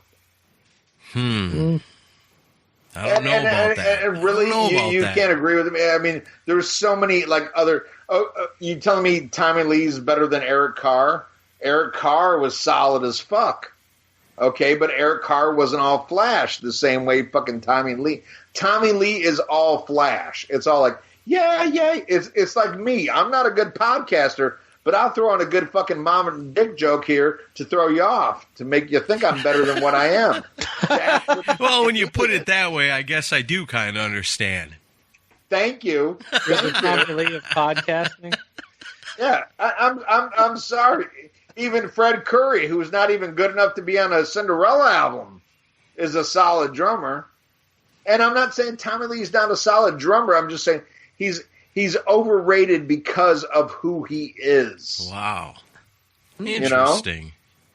It's actually a good point. I mean, because, like, I don't know, if you look at the quote-unquote hairband era, it's like, as far as, like, you know, breaking new ground, it was more of a guitar era than a drum era. So, like, I mean, he was solid for what he did in the 80s, but I don't know that he really broke any new ground, but he was great for what he did. Hey, Alan Schwartzberg played on fucking Jimi Hendrix. You guys that. Why do you have such an obsession with Alan Schwartzberg? He'll never let it go. I got a big thing for Jew drummers, you know, and then you let me know he played for Jimi Hendrix. I had no idea. You know, wow. Oy vey. All right. Well, we've completely gone off the rails. Yeah, let's get off of Tommy Lee. Talk about a couple more albums that are supposed to be coming out in October. Armored Saint, Punching the Sky. You guys looking forward to that? I love the single that I've heard so far. I haven't heard it yet. I want to hear it. It's good. Anytime Armored Saint's coming on with something new, you can count me in on that. Oh, yeah. Big John Bush fan. I love John Bush. I was very late to the game with Armored Saint. Yeah, me too. I became a fan of John Bush once he was in Anthrax, and then once he was in Anthrax, then it was like, wow, I got to go back and check out this other band that he used to be in. And you know what? In some ways, I liked Armored Saint better than I liked the stuff that he was doing with Anthrax. Well, That's a tough call because I love what he did with Anthrax, but I was the same way as you. I used to be a bitch back in the day. Like, if you weren't on MTV or you weren't on, a major label, I didn't have time for you because there must be something wrong with you. So I kind of always gave Armored Saint. I was like, yeah, you were on Chrysalis. Jethro Tull was on Chrysalis. Get the fuck out of here. So it was Benny Vincent Innovation. Yeah. Exactly. So I'm like, get the fuck out of here. But man, Ralph really hit me onto Armored Saint, and I was like, man, those guys kick ass. Yeah. And I've always loved John Bush's vocals. Yeah. And what a fucking lineup in that band. You got John Bush on vocals, you got Joey Vera on bass, who fuck yeah. I love not only what Joey Vera's done with them, but he was in Anthrax for a hot second. He's still with Fate's Warning. He's done some amazing with Fate's Warning and all this shit. I mean, just such a good fucking band that I totally overlooked for all the wrong reasons. Well, you mentioned Fate's Warning, Aaron, I don't even think I've told you about this, but the current lead guitarist in Anthrax, Jonathan Denaeus, who used to be in Fate's Warning, is an avid listener of Decibel Geek now. Oh, nice. Wow. Yeah. Wow. Because he was in a band that I'm a huge fan of, Shadows Fall. Oh, okay, cool. Well, yeah, he loves the Albums Unleashed episodes. Nice. Awesome. Yep. Oh, man. What's up, you want dude? You want to talk about feeling embarrassed? So fucking Toomey sets me up with an interview with Overkill. So I'm like, oh, yeah, this is going to be awesome. So I meet everybody from Overkill, and they're all totally fucking awesome. And then I meet their drummer, Jason Bittner. Oh, he's awesome. Oh, what a fucking drummer. Yeah. And he was in Shadows Fall as well. That's right. And I told him about, like, hey, I was supposed to go see you guys because Shadows Fall opened up for Damage Plan on that tour where Dimebag got killed. I was like, I was going to go to that show, but it was on a Thursday and I had to work, and I was like, I never got to see Shadows Fall. He goes, well, you only had 8 fucking other years to go see us. And I was like, oh shit. I was like, like everybody else was nice to me, and he totally called me out, like, go fuck yourself, fat boy. Like, oh man. I'm like, oh shit, he's got me there. Can you imagine how bad that must suck for bands to hear from guys like us now and be like, hey, I discovered your band last year, and I never knew about you guys when I was younger, but you guys were fucking awesome. And it's like, yeah, gee, great, thanks. Now that the band's been dead for 15 years, your adulation is really appreciated. Oh, yeah, made me feel like fucking total shit. But, I kind of took it in stride. He's a New Yorker. He gave me that whole New Yorker attitude. I was like, all right, well, fuck you too. But, I still love fucking Shadows Fall, and I love Overkill. Yeah. I was blown away to hear Jonathan Denaeus. I was like, wow, you listened to the show? He's like, oh, yeah. He's like, I listened to the Albums Unleashed shows, and I'm hooked. I was like, that's awesome, man. That is cool. Man, awesome. Yeah, I'm sure he's like, I only listen to the episodes where Ralph Vieira guests on. Those are good ones. Yeah, those are good. Exactly. All right, here's another one coming out in October, and I'm curious to know how you guys are feeling about this band because they've been around for a while. They got a new one coming out in October, an album called Blood and Stone, and I'm talking about the band Sevendust. Are you guys Sevendust fans? Oh, yeah. No. You're not even.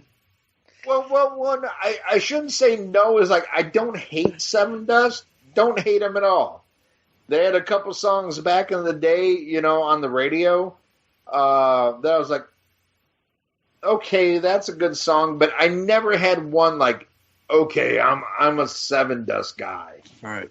Or I'm a Sevendust fan. So I don't have an opinion. I'm not going to sit here and shit on Sevendust, but they never like totally grabbed me. I'm just excited at the fact that they have the chutzpah to still be going around at this day and age. Yeah. If they're still making records, good for them, man. I'm happy for them.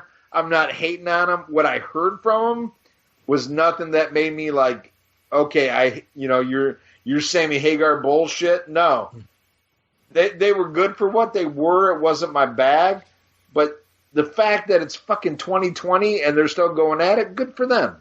I ain't hating. I think that's cool too. I've gotten more into them, and this is related to a side gig that I have. I do I do production for a show called Good Company with Bowling, and it's a YouTube show that I helped do the audio version of that show for extra cash. But they've had the host of that show is good friends of Morgan Rose from Sevendust, and he's had him on several times, and they've talked about the history of the band, and I'll admit, Sevendust, the first album, I think it was just self-titled, I was obsessed with that record. I love that fucking record. And then they did the second album, Home, with actually Toby Wright, a good friend of ours, producing. Yeah. Love Toby. And I loved Toby's work on that record. The songs were not quite as good as they were on the first record. The first record was produced by J.J. French, who was their manager from Twisted Sister. And that I don't think they've ever really equaled up to that first record. That first record was all the inspiration and like the real energy of that, original version of the band. Right. But Scott, the guy that I worked for the side podcast I do, he's had Morgan on several times, and they've gone through the history of the band, and I've kind of forced myself to listen to more of their stuff, and there's an album called All I See Is War that is really good. And so it's one of those things where I'm wanting to check out more of their stuff just from their story. So I'm very open to it. I respect the hell out of them because it's one of those bands where they've kind of gotten, I'm not going to say stuck in a rut, but they kind of get labeled into a certain area and they can only go so far with it. So, I have massive respect for them for continuing to try to soldier on through the face of everything. But, no, I have a lot of respect for Sevendust. I need to listen to I'm excited to hear the new record. But, to this day, I still think the first record's the best thing they've ever done.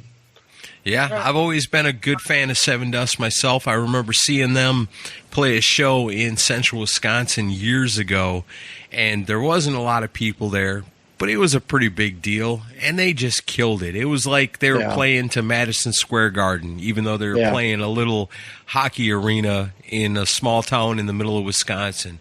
And that band's always had my respect. Their music, it's heavy, hard rock, and there's always something on a Sevendust album that I like. I may not always like the whole thing, but from everything I've heard, there's always something on a Sevendust album that I like. So, yeah, me too. I'm looking forward to the new one, and it is pretty cool that after all these years, it's a band like that's, maybe not been a billion-dollar band, but they've got enough to keep themselves going all these years. Enough people love that band to keep them alive. And you know what? There's a million bands. Well, maybe not a million. There's a lot of bands that I like that are just popular enough to stay alive. The Ugly Kid Joes, the Enough's Enoughs, and Sevendust really falls into that. And there's something special about those bands that never made it huge, didn't make millions of dollars, but just had enough to keep them going.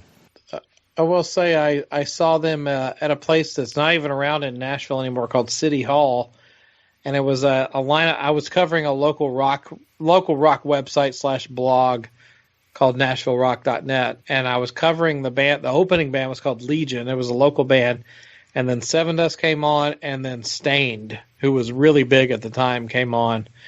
And Sevendust blew them off the stage, but it was a memorable night for me because I got to smoke weed with the guys in Sevendust before they went on stage. Yeah, it was great.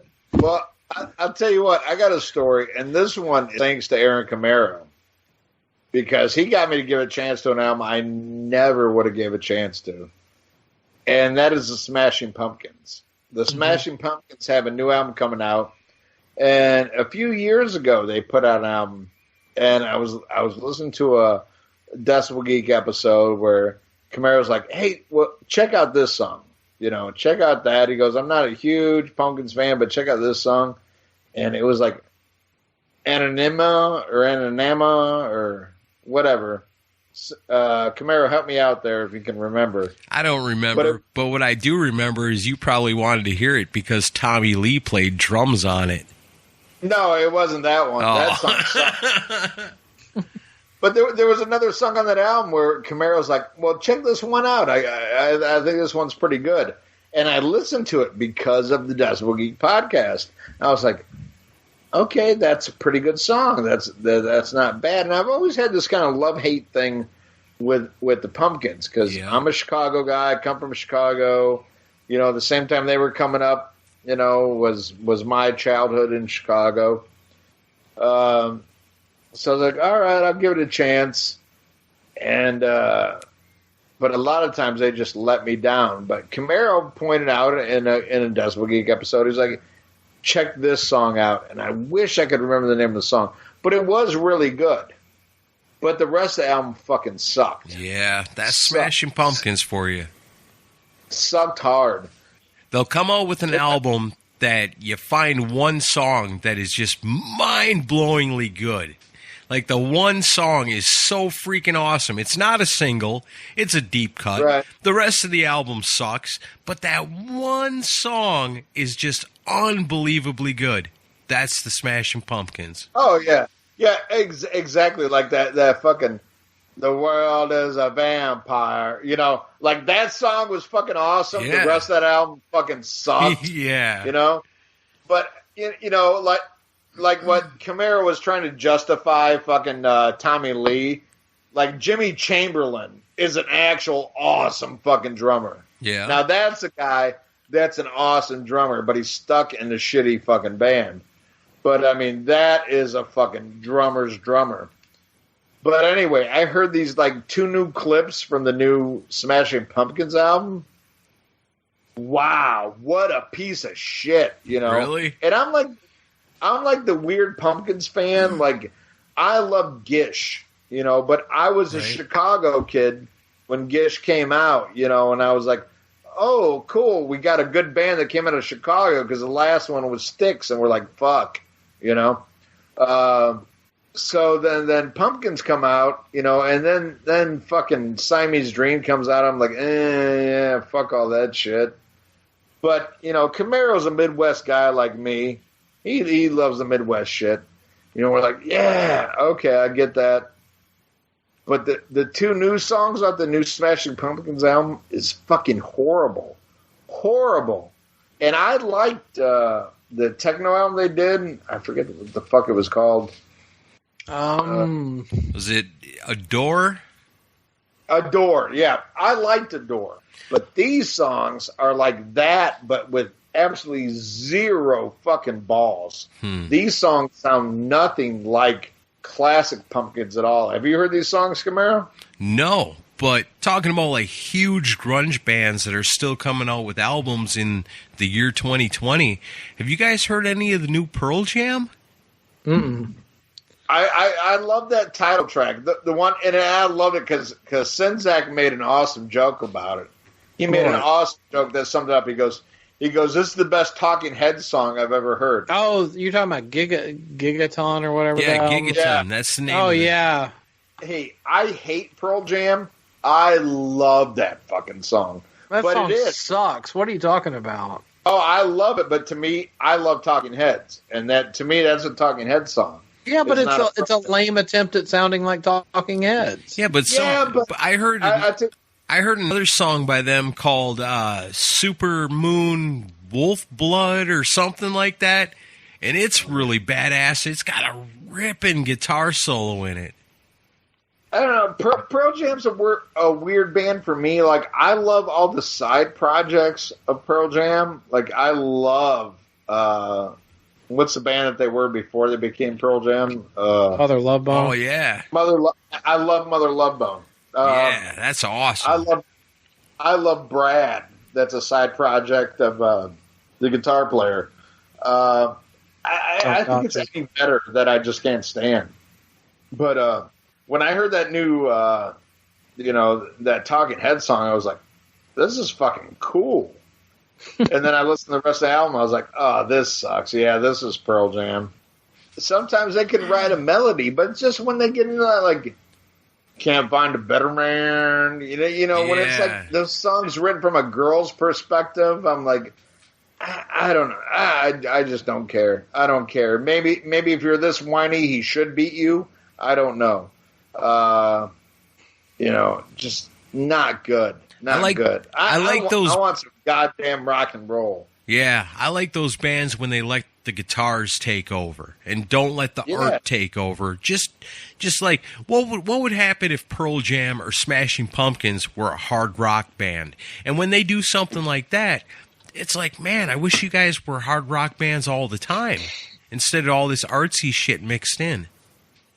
Oh yeah, like I would advise to a lot of people that like hate Smashing Pumpkins, go listen to Gish, their first album. Yeah, because Gish is there's some amazing hard rock, some progressive shit on there. There's some really cool shit on there, that's not like what you would come to know from Smashing Pumpkins. But I don't know.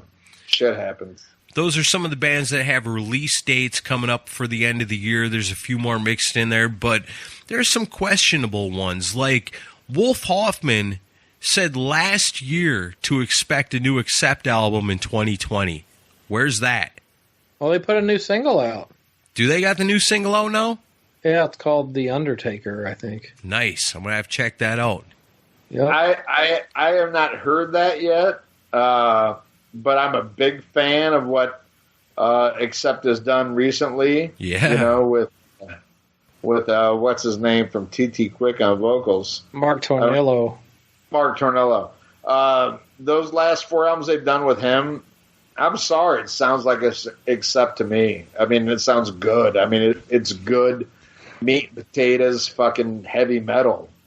Yeah, and Udo just released something with Peter Baltus on it, even though Peter lied to me when I judged the air guitar competition with him, and he said he wasn't working with Uno when I pressed him on it. But anyway, it's cool. Well, maybe he wasn't at the time, but he is now, and that's got to be awesome, right? He had just got back from Germany, so he totally lied to me. He ain't creative like Mike Frazier and be like, there's something wrong with the line. I was getting no scoop. Yeah, I love Accept. I mean, yeah, it's weird. It's not Accept without Udo to a certain extent. But what Tornillo's done, I ain't complaining because he didn't change the sound of Accept. I mean, no. Accept to me, it still sounds like Accept. It's not like Sammy Hagar where all of a sudden, okay, now we're singing about love and all this bullshit, It was still Accept. No, the spirit of Accept definitely is still alive. I mean, yeah, the band sounds a little bit different because Udo and Mark are, they're both great singers in their own right, but they're both a little different. Mark's an American guy. Udo's from Germany, so obviously the vocals are going to be a little bit different. And even if, like, Accept, if you said, like, okay, that was Accept Mark 1 and this is Accept Mark 2, those bands are both so damn good. Mm-hmm. Yeah, and I think with Tornillo, it sounds more like Accept than, like, when they did Eat the Heat, with that other guy. Oh, yeah, that was a weird album. Yeah, all of a sudden they're cock rock. Like, I like that album a lot, though. No, there is some good stuff on that. Generation Clash is a cool song. Hey, any song that Wolf Hoffman on guitar is got to be at least somewhat cool. Yeah. All right, well, moving on from that, Alice Cooper said Detroit Stories was finished back in May. Where's that? It's probably waiting until it sells better. Maybe the same thing with Iron Maiden. They were supposed to release their 17th studio album in 2020. I haven't heard nothing about that lately. I'll wait for both of them. I mean, with Alice Cooper, goddamn, do I love Alice Cooper. Yeah. I fucking love Alice Cooper, but we're talking about Alice Cooper solo. And then we're talking about Alice Cooper solo with Ezrin, in this day and age. I'd rather see him work with anybody else than Ezrin, because I don't think Ezrin understands. Ezrin never respected the original Alice Cooper band, and that, to me, that's my era, is the real Alice Cooper band. Alice Cooper after the original band is spotty. And I know you guys, you have your thing with Dick Wagner and you love him and you respect him and stuff. That's all great. But none of that shit holds a candle to the original Alice Cooper band. That being said, the last album he put out with the original Alice Cooper band, those songs sucked. Yeah. Oh my God, did they suck. And I was waiting. I was like, okay, here we go. But, again, look at the writing credits. Because back in the day, that shit was written with Mike Bruce. Mike Bruce did not have the writing credits on those newer songs. See, I wondered about that when that came out, because when it had the bonus tracks on there with the original Alice Cooper band, and honestly, I skipped right to those songs. I put that second disc in, and that was the first thing I wanted to hear. And I was highly disappointed by it. Those songs were terrible. They were bad. They had nothing. I mean, the original songs on that album weren't that great on Paranormal. There were a few. There were a few that were really good. The original ones, like, oh God, this is even worse. See, and I thought those were going to be my favorites, and they were my least favorites. Yeah, I don't know what's going on there. I don't know. Is it like, does Michael Bruce not have it anymore to co-write those anthems, or is it like, did they hide the best shit to make it look like Alice doesn't need him? I don't know. I mean, Michael Bruce had released like a teaser because he's doing a Michael Bruce band thing next year. Right on. And I really enjoyed what I heard on that. So I don't know if it's Alice holding him back or Ezrin holding him back. But I wasn't blown away by that either. And even, like you said, Ian, even the original stuff on Paranormal, for the most part, I wasn't crazy about. There was maybe 2 songs that were really keepers for as far as my personal playlist goes. 2 or 3, yeah. We'll see how it goes. Yeah, but I don't know. I'm always pulling for fucking Alice. I love Alice Cooper. I love him to death. I love all eras, but to me, there's the Alice Cooper band, and then there's everything else. And as much as I don't want to discredit him, I think always the weak link was Glenn Buxton. As far as writing, I would say. Not as far as performing, but writing. It was always about Alice and Michael Bruce. Right. So I could totally see like the rest, the original band get together, and I would love to see them with Ryan Roxy or whoever's in Alice's band, because Alice's like live band right now is solid as fuck. A really good like Michael Bruce written song, done by Alice, and a mixture. I want to hear Dennis Dunaway. I want to hear Neil Smith. Oh my God, I love Neil Smith. Well, Aaron and I, we were lucky enough to go to the T-Pack here in Nashville, and it was Alice's current band through the whole set, and then at the end of the show, Neil Smith, Dennis Dunaway, and Michael Bruce came out, and they did was it 3 or 4 songs, Aaron? Hell yeah, that was awesome. They sounded fucking amazing. Oh, it was so good. Oh man, I mean that's just. That's the shit I was brought up on, and I know we all love Alice Cooper, but we have different affinities of what's our favorite. I know you guys are partial to his solo stuff, and I'm not. But I think Aaron likes the original band. See, with me, I love it all, man, all the way through. I think my least favorite Alice Cooper stuff is like his 80s stuff that came out that was a little too cheesy for me. The first couple Alice Cooper band albums, they're all right. But, man, once they hit their stride, man, that Alice Cooper band was out of this world. Yeah. But then what he went on to do with Welcome to My Nightmare and Beyond, I think it was all really good. I love it all. There's parts of everything throughout his whole career that I love.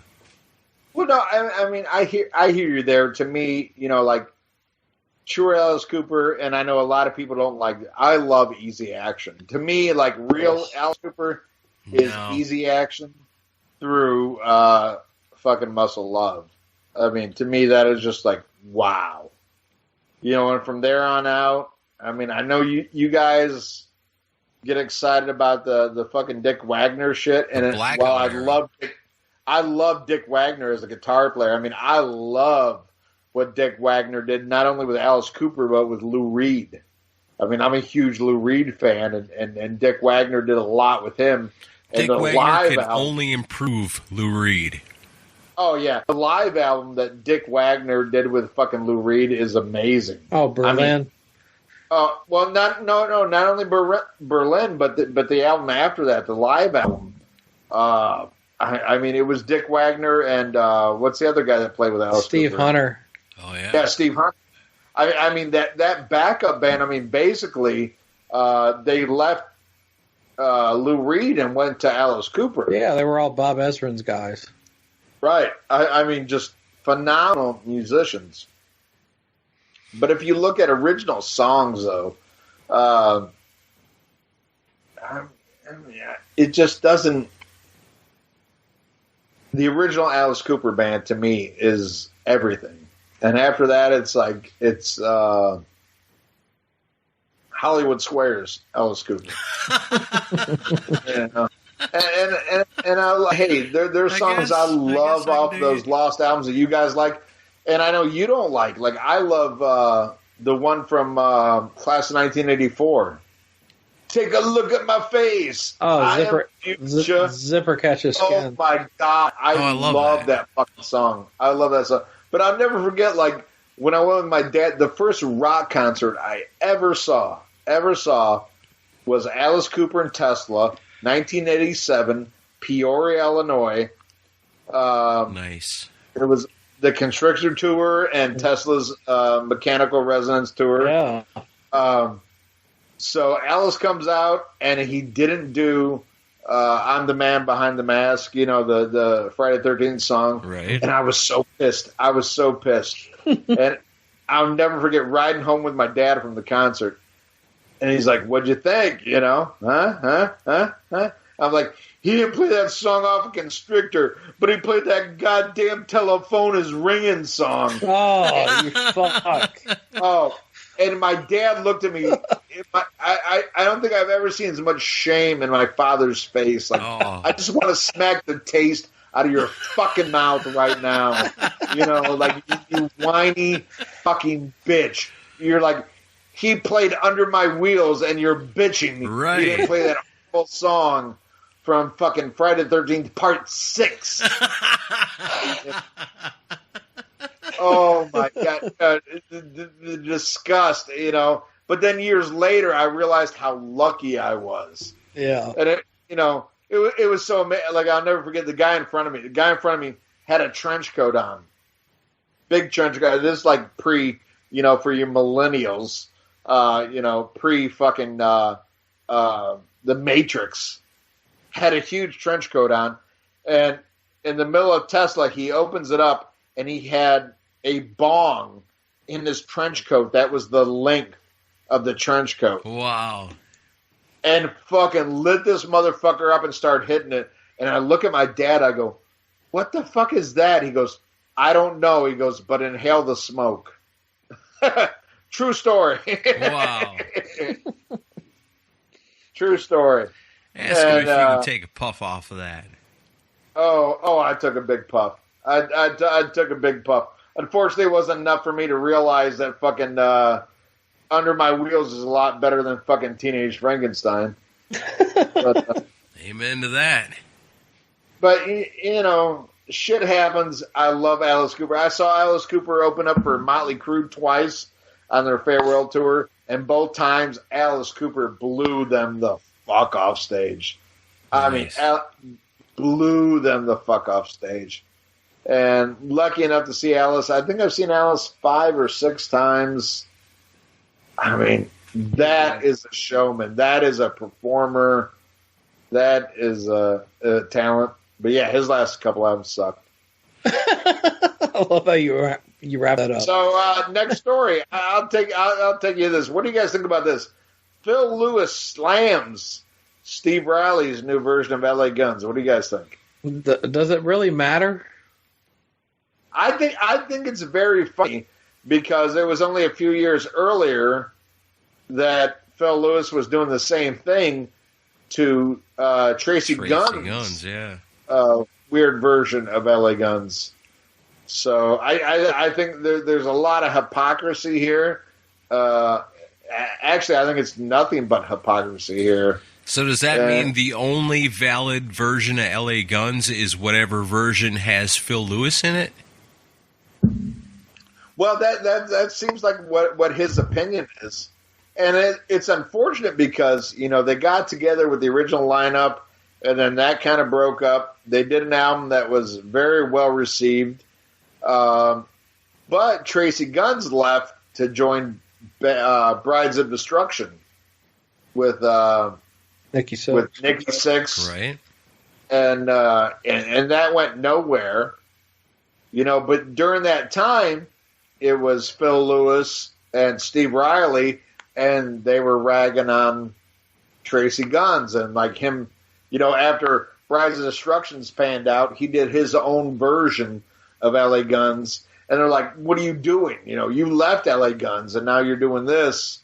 And now Phil Lewis is slamming Steve Riley for doing the same thing that they were doing before.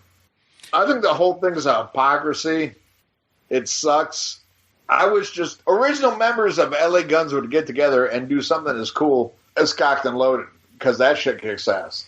Yeah, I mean, for whatever reason, I guess, and it's probably got a lot to do with the fact that the bitching that was going on when Tracy and Phil and all them guys were separated, but for whatever reason, they can't get back together with Steve Riley. It takes me back to 2 weeks ago when we were talking to Mike Frazier, and we were talking about John Corabi and Motley Crue, and the question that always comes up, and I always love to hear people's perspective on it, is shouldn't Motley Crue have changed their name to something else when Vince Neil was out of the band? And the answer seems to always universally be, yeah, but there's so much name power behind Motley Crue. And I think that's really what it comes down to with LA Guns, too. Not as much name power as Motley Crue, but, you're going to draw more people to a LA Guns concert than you are to a Steve Riley band concert featuring the music of LA Guns. I agree with that 1,000%. I think the John Corabi Motley Crue record is only rivaled by Shout at the Devil as far as like a Motley Crue record. Yeah. But should it be called something different? Yes. But the thing is, who has the balls to take the chance on calling it like Elevator Operator 9? You know what I mean? Or whatever, it's like, nobody wants to take that chance because everything is in a fucking name. Everything is in a fucking name. I mean, look at Van Halen. I mean, seriously. I mean, you guys all know how I stand, but right. Look at Van Halen. Look at David Lee Roth's Eat 'Em and Smile. Look at Van Halen's 5150. What sounds more like Van Halen? Well, okay? Eat 'Em and Smile. But one has the title Van Halen and one doesn't. Right. There is a name recognition thing.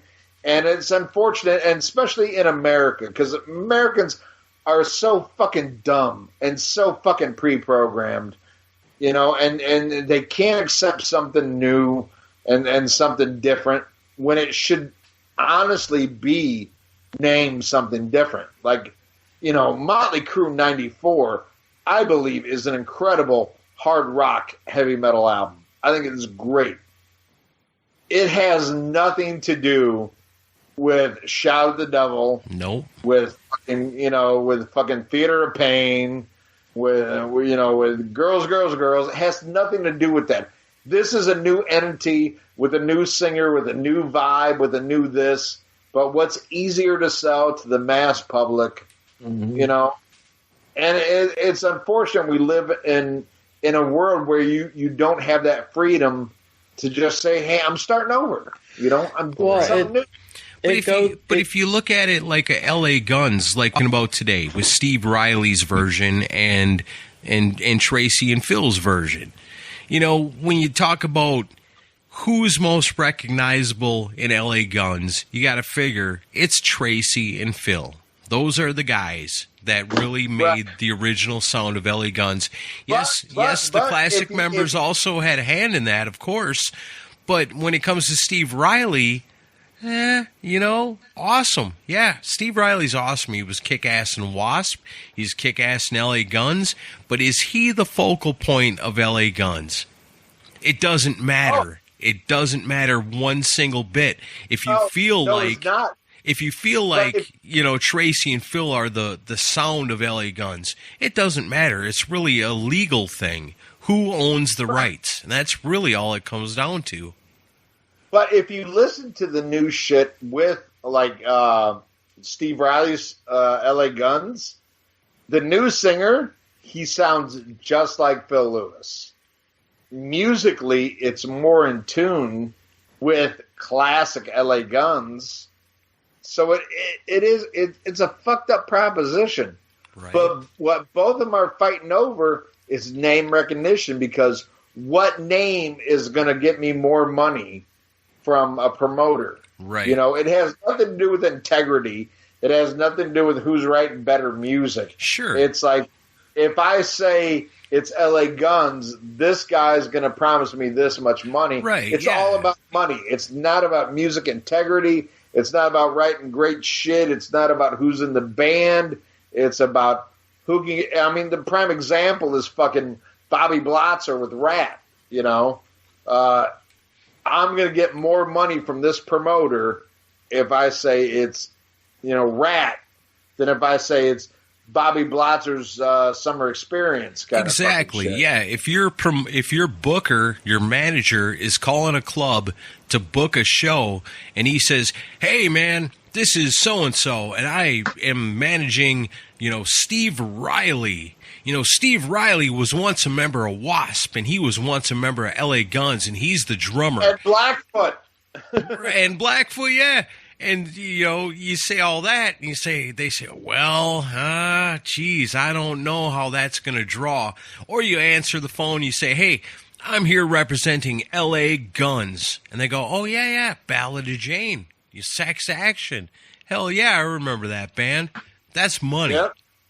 And that's all it comes down to.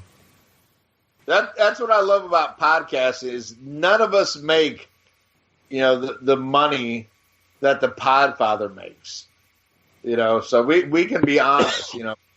Podfather is all about money, you know. You talking about Ken Mills? Yeah, Ken Mills. Ken Mills. You know how much money Ken Mills makes at appearances where he's like, I'm Ken Mills of this podcast. Ken Mills has 76 podcasts. True story. It's all about the Ken Mills name display. But that's that's the reverse of that. You can list all the 100 different podcasts, and you're going to get $50. But if you say I'm Ken Mills, you're going to get $100. Exactly, dude. When all this shit happened with me, you know, it's like, you know, Rock and Metal Combat podcast faded out, Diabolus and Podcastica faded out, and I was like, God, I just needed somebody to talk to that you know, can understand me. I called Ken Mills. I said, Ken, I'm at the end of my rope. I'm suicidal. And Ken said, hey, it's Shark Week. Can you call me next Tuesday? True story. True story. Ken Mills don't give a fuck. He's a brand name. He's a brand name. Can't wait for him to hear this. That's awesome. Oh, I ain't gonna even tell you what Courtney Cronin Dowd said, you know, because this is a family podcast. That hua.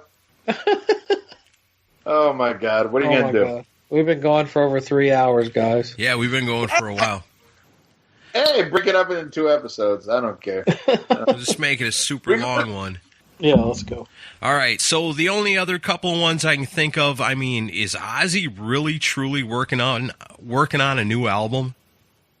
That's a horrible story. No, he's not. Oh, man, I don't think he is. All right. How about Megadeth's Dave Mustaine and well, the one about where Dave Mustaine said Junior ate it in his lawsuit. Oh, right. Well, yeah, I mean, and like this is one of those things where I love Dave Mustaine, but like it's just one of those things where like he tries to make Ellefson look good in this, but it makes him look bad. Right? That's why I think it's a great story to talk about. I guess, but to make a long story short, back when in the early 2000s, Dave Ellefson was out of Megadeth. He sued Dave Mustaine for like $18 million and for like unpaid royalties and stuff. And the judge denied it. The judge made Dave Ellefson pay the legal fees. And the story goes that Dave Mustaine wound up flying and had a layover in Phoenix, called up Dave Ellefson and said, "Hey, I want to have dinner with you." And Dave Ellefson said yes. And then Dave Ellefson apologized and said, "I'm so sorry. Suing you was the biggest mistake I ever made." But it's one of those things where it's like, is that really something that you want to put out for public consumption? Yeah, but what I'm saying though is Mustaine put that out. So I know that's what I'm saying. I mean, isn't Ellefson a member of Megadeth now? Well, yeah. So that seems really weird to put out something and be like, "Hey, remember that time that Ellefson, my co-guy here, the guy that's really, it's me and him and Megadeth really making this shit happen. We got a new album coming out. It's going to be freaking awesome. Yeah, you know what? There was a time he wasn't in the band and, he come around, begged for his job back and, I gave it to him. That's real morale building shit there, Yeah, Megadeth's Dave Mustaine saying that Junior, kind of ate shit, when he sued him. I think it's bullshit. I think it was a valid suit to an extent. I mean, yes, Dave Mustaine is Megadeth, but nobody was there longer and for more of a duration than Dave Ellefson. But for Dave to keep coming out and saying like, "Oh yeah, Dave saw the errors of his ways," that just kind of fuels the flames of Dave being an asshole and bringing shit back up. What do you guys think? I completely agree. I think it's in poor taste to even bring it up. Yeah, kind of shitty. I agree. And with Megadeth, I don't know. It's a rough case because there is no Megadeth without Dave Mustaine. Right. But, I mean, look at the lineups that didn't include Junior. And for those who don't know, Junior is Dave Ellefson Jr. Those aren't the classic lineups. So you have all this shit. Dave was there from the beginning, built all this shit up. And then Mustaine says, "I can't play because of my arm, so I'm dismantling Megadeth." Tough shit to anybody's owed money. Dave sued him, didn't get it. Probably spent a shit ton of money trying. Oh, yeah. Oh, he spent a shit ton of money trying. But what sucks is, like, now you get back together, but there's a power shift because now Dave Ellefson, he is he's a hired hand, and that was the same thing when Dave was trying to call back all the members from the Rust in Peace era, Nick Menza, Marty Freeman, and it's a hell of a lineup. And he's calling all of them back, but you're going to be hired hands. It's the Dave Mustaine show, but you're all hired hands. I can get why they turned him down because I think it was probably a piss poor proposition from a musician standpoint. I agree. I can dig it. Mine? Yes. This is kind of hard to ignore because it was kind of a big story in the past week. Rob Halford says that he once tried to seduce former Iron Maiden frontman Paul Di'Anno. He made the revelation in his upcoming autobiography, Confess, which has already been described by the UK's Telegraph as one of the most candid and surprising memoirs of the year. Wow. In the book, Rob Halford recalls inviting Di'Anno back to his hotel room when Maiden supported Priest on the 1980 tour. Just prior to the trek, Di'Anno was quoted in the music paper as saying that Maiden was going to, quote, blow the bollocks off Priest on the trek, a statement which irked then Priest guitarist K.K. Downing, enough to want to remove Maiden from the bill. Halford writes, according to Metal Hammer, "We really didn't hang out and banter with Maiden much on that tour. But maybe I took Deano's comment that he would blow Priest off the stage too literally, because the one night we got drunk together, I tried to seduce him. We went to my room to carry on drinking, but I was too pissed to try anything, and he was too pissed to even know I wanted to try. I think that it was definitely for the best. So I heard you wanted to blow me. No. Yeah. I said we were going to blow you off the stage. Mm-hmm. All I heard was you wanted to blow me. I just think that it's hilarious that millions of homophobic metalheads would have been worshiping two bands that had the lead singers that had sex with each other. I just think that's hilarious. Well, it's kind of a funny thing because I remember years ago I met a lady that had lived in Phoenix for many a years, and her husband was a part of the rock music scene. He was a musician, and well before Rob Halford ever came out, she told me, well, Rob Halford's gay. And it's kind of funny to think back to those times where it was like, no way. Rob Halford, lead singer of Judas Priest, how can that be? And then years go by, and you grow up and you learn things and you become smarter, wiser, a little more accepting. And you think, well, that ain't no big deal. Who cares? But when I was young and she told me that, I was like, no way. But it turns out she was 100% right. And as it turns out, who the hell cares? Whatever. Yeah, fuck whoever you want to. I agree 1,000%. The same thing happened to me. I was hanging out at Ozfest one year with a rock photographer. I can't remember his name, but he was a well-known rock photographer. And we were talking about Rob Halford, and he goes, oh, yeah, he's gay, right? And I was like, stop it. I'm tired of hearing this bullshit. This is in the mid-'90s. I'm like, oh, just because Judas Priest wears leather doesn't mean he's gay. He's like, hey, dude. He's like, calm down. He's like, I'm not saying, there's anything wrong with him. He's a great guy, but I'm telling you, he's gay as the day is long. And I'm like, fuck you, fuck all this shit. You're just trying to slam Judas Priest. And then when Rob Halford came out like a year later, said, oh, yeah, I'm gay. I was like, oh, okay. I knew that, I guess. I guess I was wrong. It doesn't bother me, though. It doesn't bother me one bit. No. I think it would be a greater story if he did fuck Paulina. And they'd have had a baby. Sure. But regardless, That baby would have grown up and saved metal in 2020.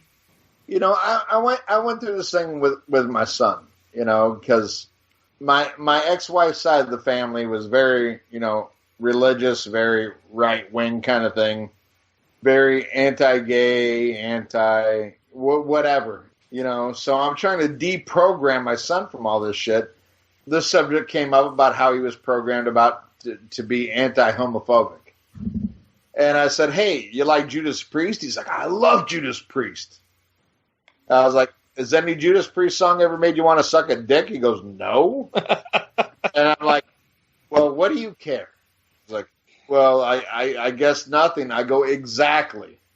I go, love Judas Priest. Whatever a grown man does in their own fucking bedroom, how does it affect you? What does it do? And he's like, well, you got a point, And it was one of those moments where, I was actually proud to be a parent and not like, oh, fuck, I'm scared to be a parent. Right on. I was like, God damn, at least I can get my son to see this. And my son right now loves Judas Priest. And I'll tell you right now, my son is very much more right-wing than I am. But he doesn't care. He's like, I love Judas Priest. They kick ass. I don't care what his politics are. And I'm like, that's what it's all about. Who gives a... As long as you love the music, as long as it moves you and it does this, what do you care? Yeah. What do you care what other people do? All I can say is when I found out that the Hot Rockin' video suddenly made a lot of sense. Oh, no. I get that. I get that. And I'm, and you hear like the lyrics for Jawbreaker and you're like, oh. Yeah. Right. Eat Me Alive. Oh. Eat Me Alive. Oh, my God. Okay. Yeah. But you know what? At the end of the day, who's the fucking metal god? Oh, Exactly. I love Judas Priest. Don't get me wrong. It's Rob Halford. No matter, it doesn't matter what he does. And there was is a motherfucker that I cannot stand. Ted Nugent said, "I don't care what you do as long as you don't splash it on me." And I'm like, you know what? That's kind of a great idea. You know what? And he probably wouldn't adhere to that same, mentality right now.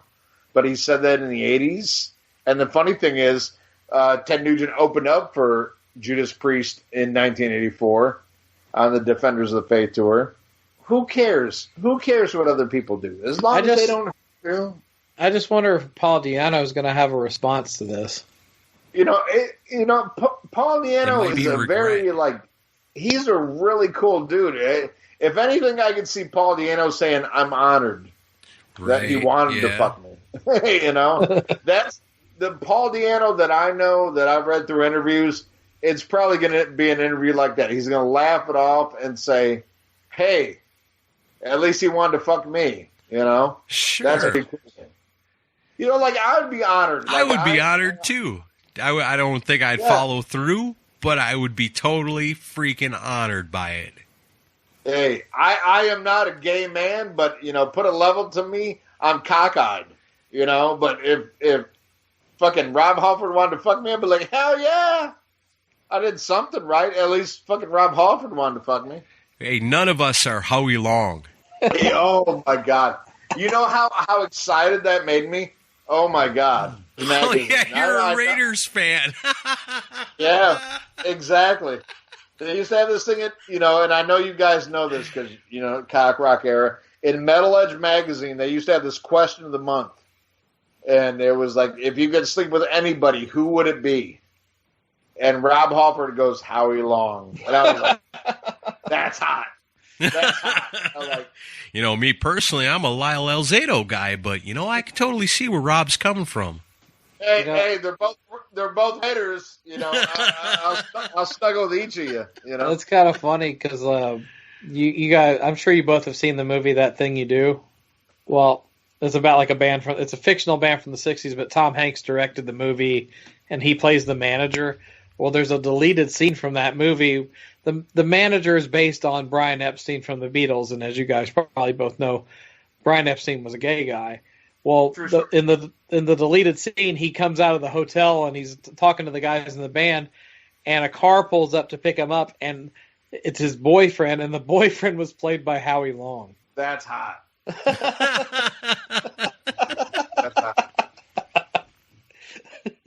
Too fun. Hey, all right. So does that about wrap it up for the news stories this week? Yeah, I think so. This has been a complete clusterfuck. Yeah, it has. This is going to be one hell of an edit. Oh, I see how it is. Listen. Why don't we let Ian edit this one? Yeah, right. Some things will never change. All right, Bruce Hornsby. All right, can I tell you guys a story before we get out of here? Yes. Yes. All right. So you guys know me pretty well. I grew up in a city in north central Wisconsin called Merrill. Today it's got a population of about 10,000, and when I was a kid it was probably about half of that. And being that it's all the way up there in north central Wisconsin, growing up, I'm pretty well surrounded by like 99% fellow people of like German and Scandinavian descent. I know growing up in Illinois, Ian, you can kind of relate to that a little bit, but talk about like 100 miles north. Right. So growing up in Merrill, Wisconsin, I'm surrounded by all kinds of white people, except for Black Eddie. Now, you know how Black Eddie got his nickname? Mm-mm.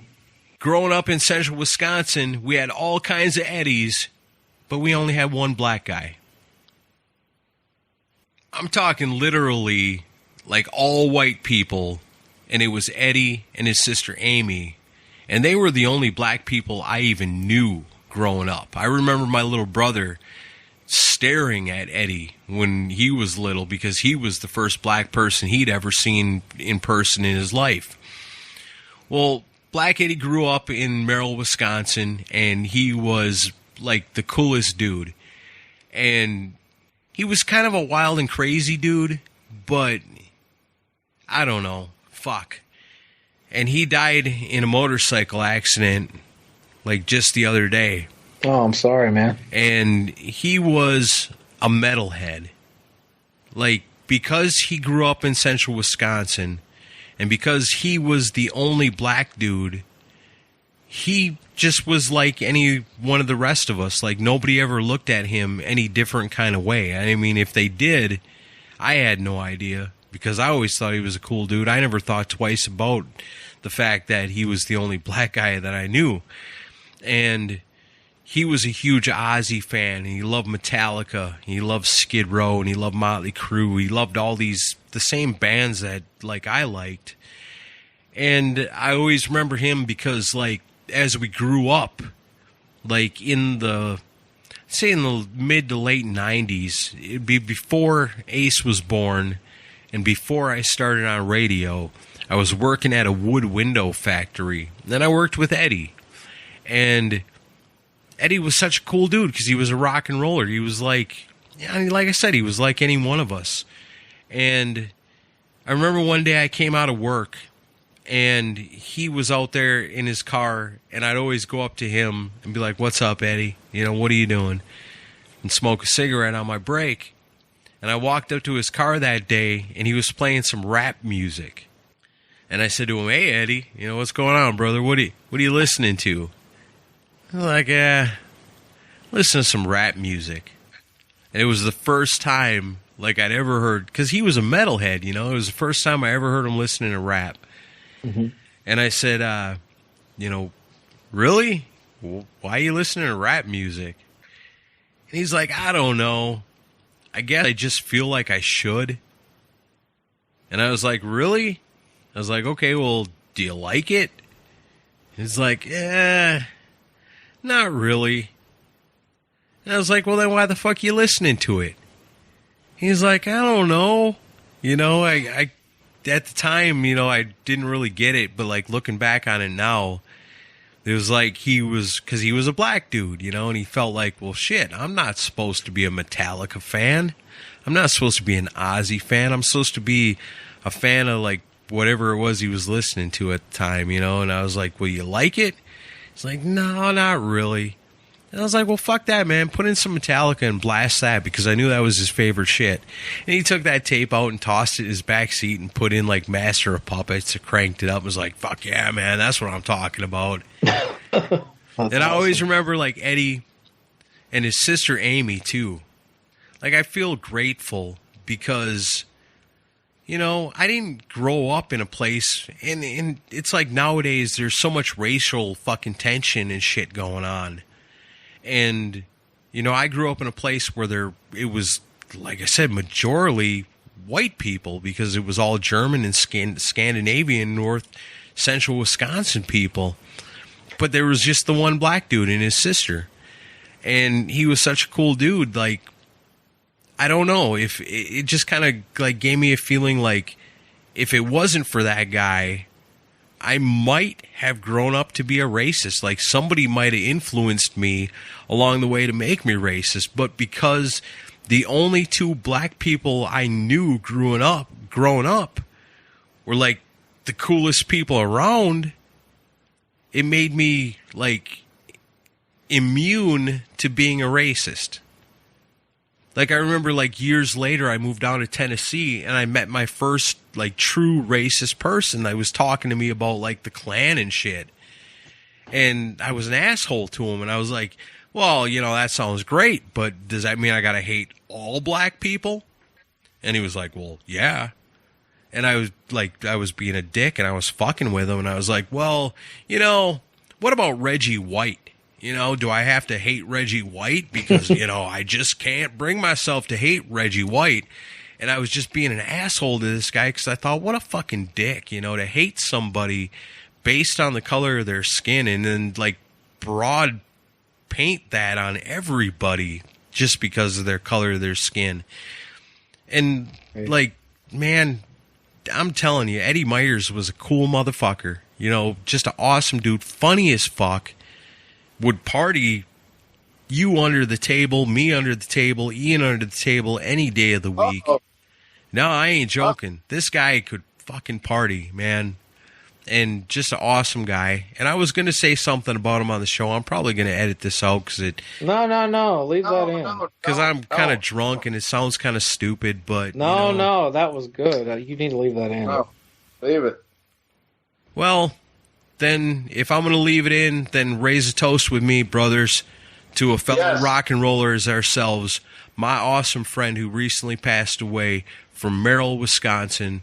Awesome dude, Eddie Myers. Here's to you, brother. Cheers. Eddie Myers. All right, well, I guess that's about all the time we have for today, and then some. This has been a lot of fun. I guess before we get out of here, I got to tell everybody, follow us on Facebook. Like the Facebook page, get in on the conversation. I mean, we got the Decibel Geek community. You can be a part of that. If you want to become a Decibel Geek VIP, that's an awesome thing to do because, it could cost you $1 and you get all kinds of extra content. I don't know if anybody listens to it. We got a bunch of VIPs right now. I just released episode number 108, 109, and 110 of the Chris and Aaron show is on its way. I honestly don't think anybody listens to this shit because in episode 108, I tell a story about how I got arrested in 1994, and Rock and Ron's the only one that's come back to me and been like, holy shit, dude, that's a crazy-ass story. I need to put up a poll on the Patreon. If you are a Decibel Geek VIP and you are paying $1 a month, what the hell are you doing, man? Listen to the Chris and Aaron show. I've been putting out all kinds of outtakes and stuff from the quarantine sessions. And really, as funny as that stuff was, the behind the scenes shit is almost twice as funny. So if you're already a VIP and you're not listening to the Chris and Aaron show, you're missing out on something that you're paying for that's really, really good. If you're not a Decibel Geek VIP, for $1 a month, you can hear the story about how I got arrested in 1994. And it's a crazy freaking story. On top of that, all kinds of cool other stuff. We got Torpedo Dudes. Chris and I are scheduled to do a couple more episodes of that. That's our KISS podcast. That's only available to Decibel Geek VIPs. If you want a Decibel Geek t-shirt, you go to clickteeshop.com. That's clickteeshop with a K, just like KISS, the hottest band in the world. Ian, let me hear you. Oh, my God. He missed the cue. We keep on going. But just all kinds of cool stuff to get involved with the Decibel Geek podcast. Ian, this has been an extra long episode, but you know what? Hanging out with you, my friend, it's always worth it. Yep. Ian's passed out. Everybody, thanks for joining us. Chris, dude, my brother, my friend, awesome as always. Yeah, good times. Super long recording, but it was definitely fun. As soon as we get off here, we need to call Ian back and wake him up. So everybody, say goodnight to Ian. Good night, Ian. And we'll see you guys next week. Since he just left the call. I think he passed out. That's a great way to end the episode. That means we out drank him. Yes, we did.